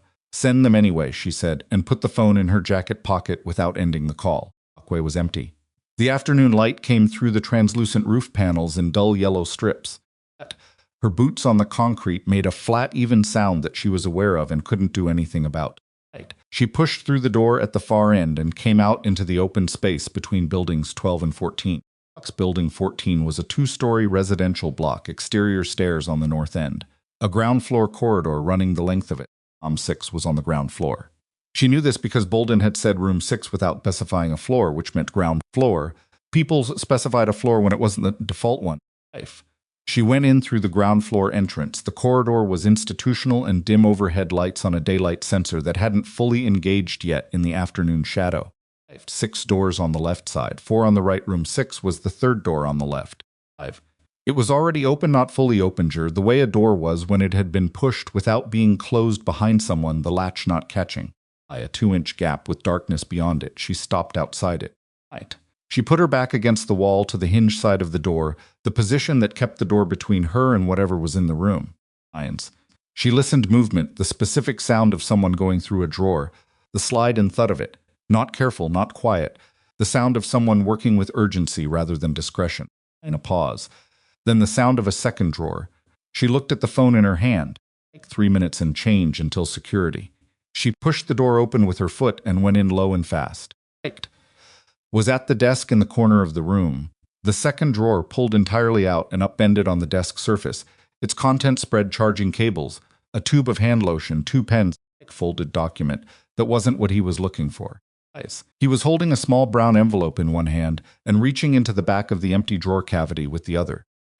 He was 50, maybe 52, with the build of someone who had been athletic 30 years ago and had maintained it adequately since.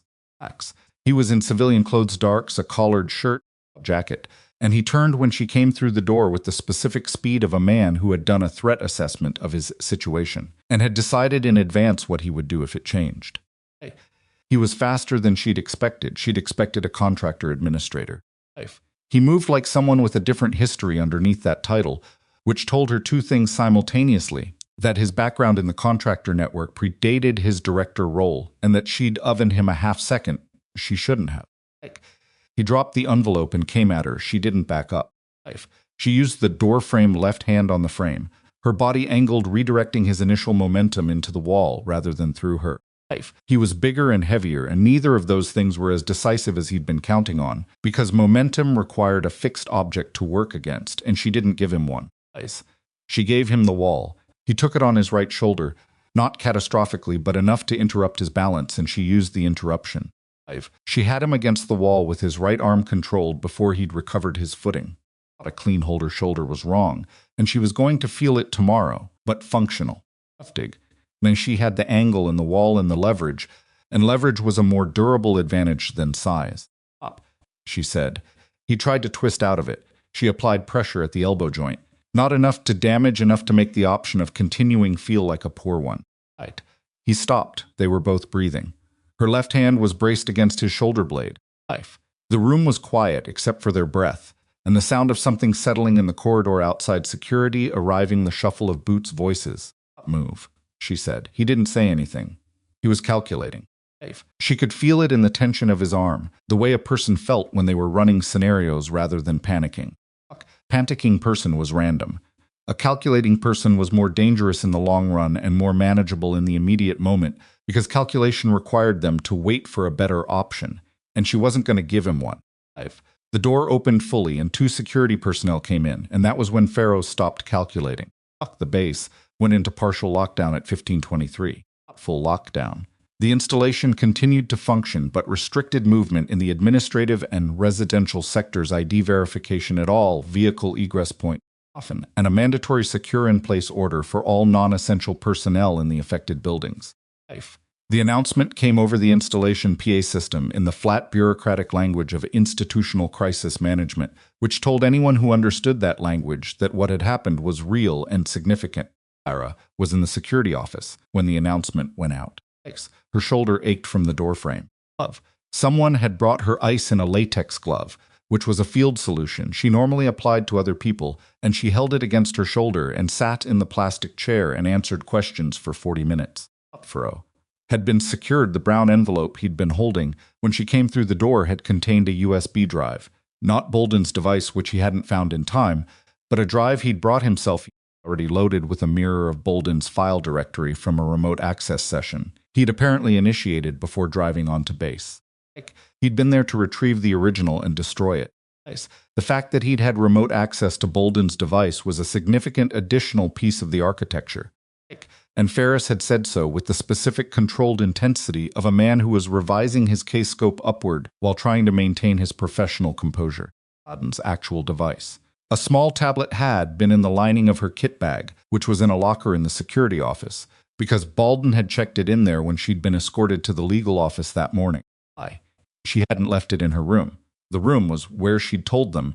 It was because she'd realized somewhere between Dara standing up and Dara's phone ringing in the corridor that she needed to know whether they'd come for it. She had not anticipated Pharaoh personally, she had anticipated someone. She told Ferris this when he came to the security office at 1600. He listened without interrupting, which was the professional tell of someone who already knew and was confirming rather than learning. Like the April coordination report, Dara said. She's turned over the device, Ferris said. Our digital forensics team is on it now in the name. She told me verbally before the device was processed, he said. We're running independent verification against the financial routing documentation Vale provided for verification. 48 to 72 hours, he said. With the resources Aldrich is bringing in, he paused. It's going to require a careful process. The kind of process that can't be rushed without creating appealable procedural issues. Senior, she said. Yes, he said. He looked at her shoulder. You should have that looked at. I work trauma, she said. I know what I should have looked at. He almost smiled. It was the first time she'd seen anything close to it on his face. Fine. Vale came through the main gate at 1740.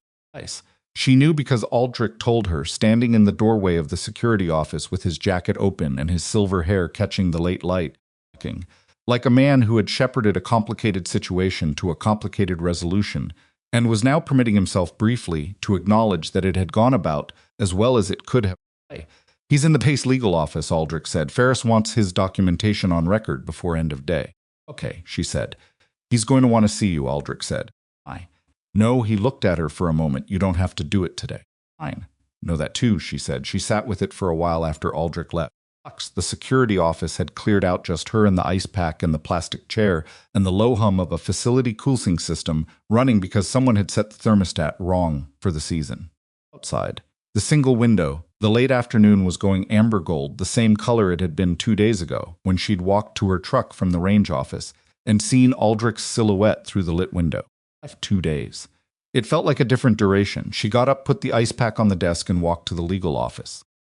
He was in the corridor outside the conference room, inside it, leaning against the wall with his arms crossed, waiting, because apparently he had decided to wait for her rather than go in until she arrived, which was either consideration or avoidance, and she suspected it was some of both. He was thinner than she remembered. 3 years had sharpened what had already been Angular's face, his posture, the way he held himself in a space. He had a beard he hadn't had before, and a scar above his left eyebrow that was new. He looked at her the way a person looked at someone they had rehearsed seeing and who had nonetheless arrived differently than the rehearsal. She stopped a few feet from him. She looked at him for a moment the way you looked at something you'd accepted as lost and then found, not with clean joy, because clean joy was for things that had only been misplaced. This required something more complicated than joy. It required the simultaneous acknowledgement of what had been recovered and what the time of loss had cost, and that accounting couldn't happen in a corridor outside a legal office at the end of the day that had just passed. Right. You look terrible, she said. You look the same, he said. That's not a compliment, she said. I meant it as one, he said. Kind. She looked at him. He looked at her. Neither of them closed the remaining distance, which was the right call for now. Hi. How much of the documentation do you still need to walk Ferris through, she said. Hours, he said, maybe 3. I'll be in the medical unit, she said. Get your shoulder looked at. She had noticed when she walked toward him that he was holding his left arm slightly forward, the tell of someone distributing weight away from a shoulder problem. How did you have it, she said, and walked past him into the conference room. Ferris was inside with a laptop and a recorder, and the particular expression of a man who was about to have the most significant 2 hours of his investigative career and was aware of it. Kyle is in the corridor, she said. I saw, Ferris said. Boss. He stopped before we start the complaint filed against you. The anonymous IG hotline submission. I've initiated a formal procedural response. Given that the submission originated from a VPN node connected to the KDS contractor network, it will be reclassified as an act of witness interference and incorporated into the primary investigation. Record at Ironfield will reflect no substantive complaint. At him. I wasn't worried about it, I know, he said. I still wanted to say it. She nodded once and went back out. She spent the next 3 hours in the medical unit, hiding working. There were 2 post-exercise injuries from the afternoon training rotations that other units were running. A laceration on a mechanic's forearm from the vehicle bay, a trainee, with a probable stress fracture in his left foot, who had been downplaying it for a week and whose unit medic had finally gotten tired of watching him limp and sent him in. She irrigated the laceration, ordered imaging on the foot, documented the stress fracture when the imaging confirmed it, and spent 20 minutes on the phone with the orthopedic specialist in Reno coordinating the treatment protocol. She was good at this. She had always been good at this. The work of reading a body in distress and understanding what it needed and providing it, this was not lesser than anything she'd done before. It was not a cover story she'd adopted after something more significant. It was its significant thing, and she had known that for 3 years and had sometimes forgotten it and had remembered it again each time she was in the middle of it, which was where she was now. The trainee with the stress fracture was 21 and terrified of being held back from his unit's timeline.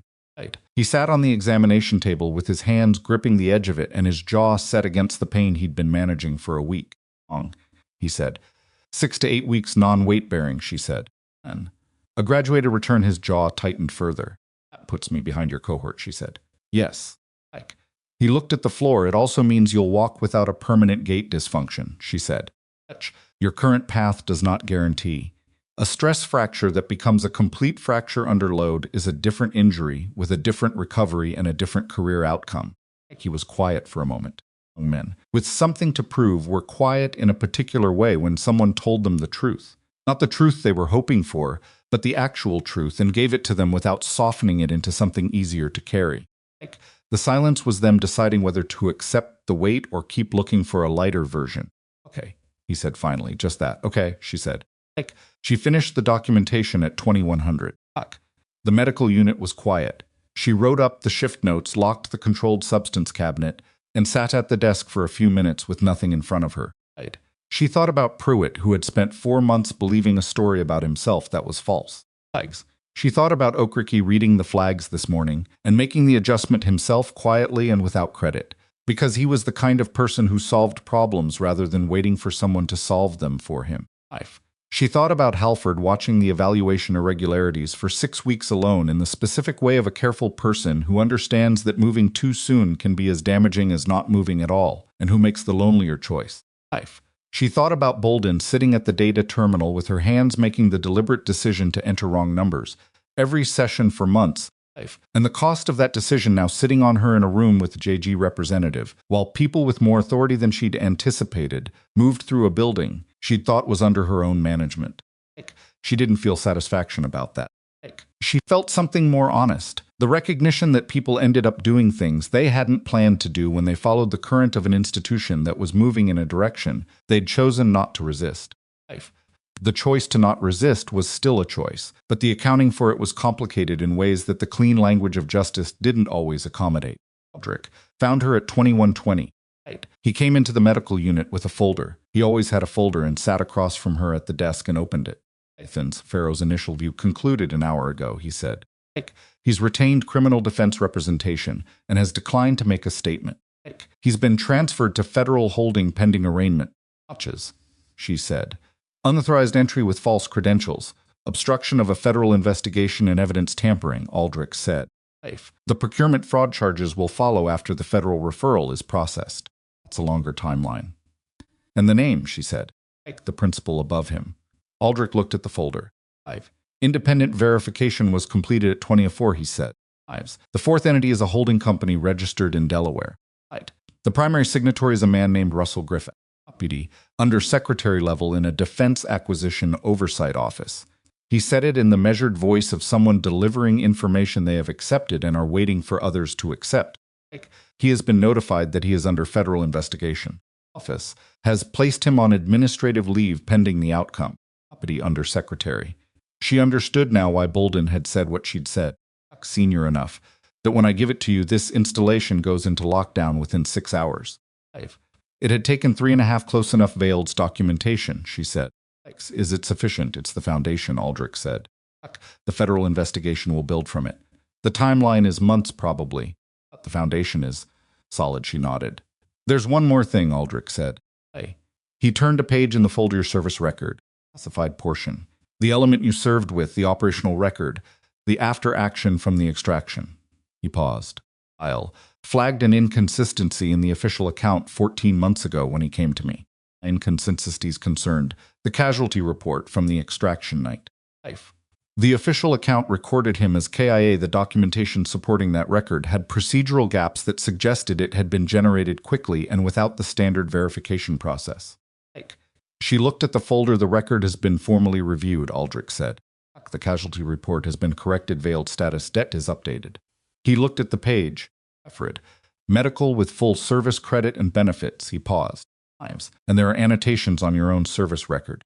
Recommendations that were filed and never processed, apparently held at the same administrative desk that processed other records we've been discussing. They've been formally entered. She was quiet for a moment. The medical unit was very still. The fluorescent light above the desk hummed at its constant low frequency. Honey, she said. 3 commendations, he said.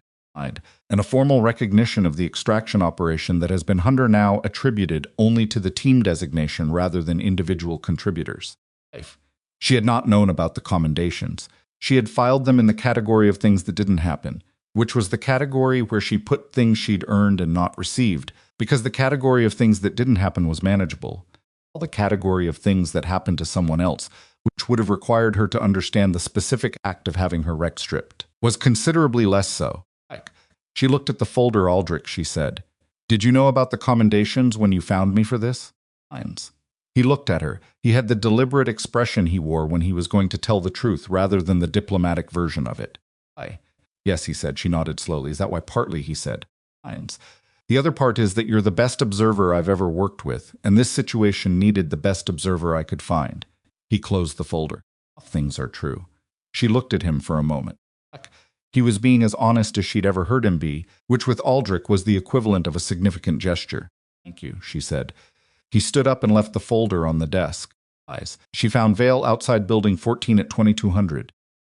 He was sitting on the exterior stairs, which was an odd choice given the temperature.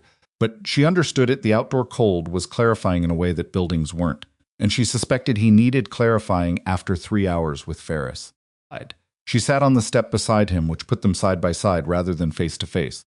And the side by side was better for what needed to be said, because some conversations were easier when you were both looking at the same direction rather than at each other. It was cold, and the stars over the Nevada desert were dense and very clear. The range lights to the north were still on security protocol during the lockdown, and they lit the low edge of the sky in a faint orange band. Extraction, she said. Yes, he said. You were there, she said. But not the same way you did, he said. I was. This was a second extraction point. I didn't know you'd made the primary until 6 weeks later. He paused. Then, the casualty report was already processed. Didn't you correct it? He was quiet for a long time. Long enough that she stopped waiting for a quick answer and let the quiet sit. Because correcting it meant surfacing, he said. And surfacing meant the people who generated the report, who had reasons for generating it that had nothing to do with the extraction and everything to do with the element we were attached to, would know I was alive. He looked at the range lights. It wasn't a clean decision. It wasn't a good decision. It was the decision I made at 31 in a situation I hadn't been trained for, which was the situation of being officially dead while still breathing. She thought about 3 years. She thought about what she'd carried in those 3 years, and what she decided about herself in the absence of information she should have had. She thought about the transfer request and the 8 months in Reno and the text messages through a Nevada number, and all the ways a person expressed care when they'd painted themselves into a corner they couldn't step out of without bringing the wall down. You should have told me sooner, she said, I know. When Aldrich came to you 14 months ago, she said. You could have told me then, I know, he said again. I told myself it was about protecting you from the KDS threat assessment. That was real. It wasn't invented, but it was also, he stopped.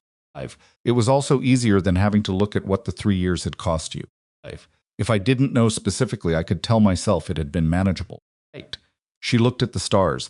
This was the honest version, and she knew it was honest because it wasn't flattering to him. He was not working to appear better than he had been. He was telling her what it actually was. It wasn't manageable, she said. Some of it was, some of it wasn't. I know, he said. I'm sorry, she sat with that. It was not a small apology. It was calibrated to the actual size of what it was apologizing for, which she appreciated. Apologies. For large, the most dishonest courtesy she knew. What do you do now? She said, your cover is gone. Your status is corrected. You're officially alive again. He looked at his hands. Ferris asked if I'd be willing to provide ongoing consultation for the federal investigation. The KDS network is larger than what we've mapped. The financial routing goes into other defense contracts, he paused. It could be another year of work here, Reno-based, he said. Field access to Ironfield. As needed, she nodded. Lights, he said. She looked at the range lights. She thought about the trainees with the stress fracture and the choice he'd made to accept the weight of the honest answer. She thought about Pruitt shooting at 0750 with accurate data for the first time in 4 months, and the expression on his face that was not triumph, but something quieter and more durable.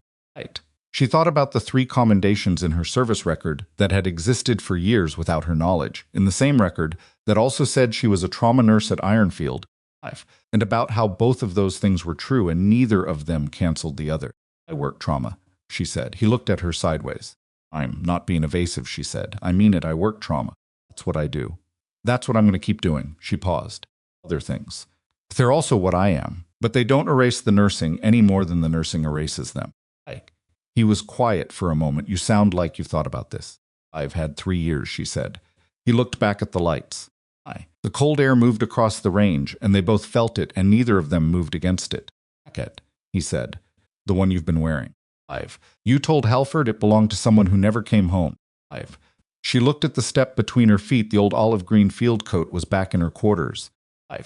She'd taken it off before her shift. It belonged to a medic named Rosario Vane, she said. She was killed in a vehicle incident outside Kandahar in 2019. She was 27. She gave me the jacket 2 days before because I was cold, and she said she had a spare. She paused. I never gave it back, obviously. I kept wearing it because she stopped. Because I wanted to remember that the things we carry for other people aren't burdens. They're the part of the weight that makes sense. Vale didn't say anything. He had the good sense to know that some things didn't need a response, just receipt. They sat on the exterior stairs for a while longer. The night was cold and clear, and the stars were where they always were over the Nevada desert, which was everywhere, which was the thing about deserts. They had more sky than other places, because they had less of everything else. And in the absence of obstruction, you could see farther than you were used to seeing, and sometimes that was uncomfortable, and sometimes it was exactly what was needed. 3 weeks later, the formal investigation outcomes were documented in a series of proceedings that were both public and in several cases more complicated than anyone had initially projected. Rick was charged federally with falsification of government records, conspiracy to commit procurement fraud, and obstruction. He had cooperated with the investigation to a degree his defense attorney described as comprehensive. Operation reduced his exposure, but did not eliminate it. He was processed out of the military and faced federal sentencing. Bolden's formal cooperation, including the April coordination report and her testimony regarding the authorization chain, had produced the evidentiary thread that connected Farrow to Griff. She was administratively separated from the military. The federal investigation took her cooperation into account. She faced no federal prosecution, which was not the same as no consequences. The career was gone. The clearances were gone. And she carried the weight of the choice she'd made in the Virginia liaison office in ways that a prosecutorial outcome would not have resolved, and an administrative one did not either. Victor Farrow was arraigned on 8 federal counts. His defense initially attempted to argue that the installation access had been under a valid credential. The argument lasted 2 hearings before the false credential chain was fully documented. He entered a plea negotiation. Russell Griff was placed on indefinite administrative leave, while the federal investigation into the holding company and its contract interference proceeded. His attorneys issued a statement. The statement was not believed by anyone who read the financial routing documentation. The investigation was ongoing with a scope that had expanded to include 2 other defense acquisition oversight processes. The timeline was, as Aldrich had said, months. Pruitt's evaluation record was formally corrected. The Gallegos recommendation that had been buried in month 4 was processed retroactively and entered into his file. He was recommended for advancement consideration on his corrected scores. He was not told he should feel vindicated. The document did that without requiring anyone to say the word, which was how formal recognition was supposed to work.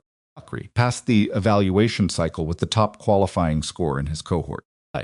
He didn't make much of this. The people who knew him found this characteristic. Was selected for advanced qualification consideration. He went into the process quieter than he had come into the evaluation cycle, not diminished, but calibrated the way a good instrument was calibrated, more accurate for having been adjusted, not less capable. Offered 6 weeks of field documentation, became part of the investigation's evidence record. He was formally commended by the installation commander for his role in identifying the evaluation irregularities. He accepted the commendation without performing either false modesty or satisfaction, which was the right response and also not the easy one. Ira was in the trauma bay on a Thursday afternoon 3 weeks after the lockdown, when Devereaux came in. He was out of uniform off duty, which meant the visit was personal rather than official. He stood in the trauma bay doorway, the way Halford had stood there 3 weeks ago, with the particular posture of someone who had something to say and was deciding how to say it. The commendation is being processed formally, he said, for your role in the evaluation and investigation. It'll be in your record by end of next week, Aldrich told me, she said. I know, he said. I wanted to say it myself, she looked at him. I knew who you were before you came to Range 7, he said. Not completely. But enough I wanted to see how you operated without the context, he paused. I should have told you that at the start. You needed an uncontaminated red, she said. Yes, he said, it was still not entirely fair to you. What about it? It produced the right outcome, she said. That doesn't always justify the method, he said. She looked at him steadily. No, she said, it doesn't. I'm choosing not to be angry about it, which is different from saying it was justified. He held her gaze, he nodded once, the nod of someone who accepted the distinction rather than collapsing it for convenience. The medical unit rotation, he said. I've been asked to consider a dual-function position, medical support, lead with a secondary evaluation consultation role for incoming qualification cycles. He paused. It would be a permanent position based here with range access as needed. She looked at the trauma bay, the clean white walls, the equipment she knew by function and position, the fluorescent light above the exam table that had a flicker. She'd been meaning to report for 2 weeks. Asked. You to consider it, she said. Aldrich, he said. Some Ferris and Vale. She thought about that. 3 people who knew different versions of her had arrived at the same recommendation, which meant the versions were consistent, which meant she had been more coherent across the time she'd doubted her coherence than she'd known. Medical function, she said. The medical unit is the primary function. He said. I'm not giving that up, she said. Whatever. The consultation role looks like the trauma bay is not secondary.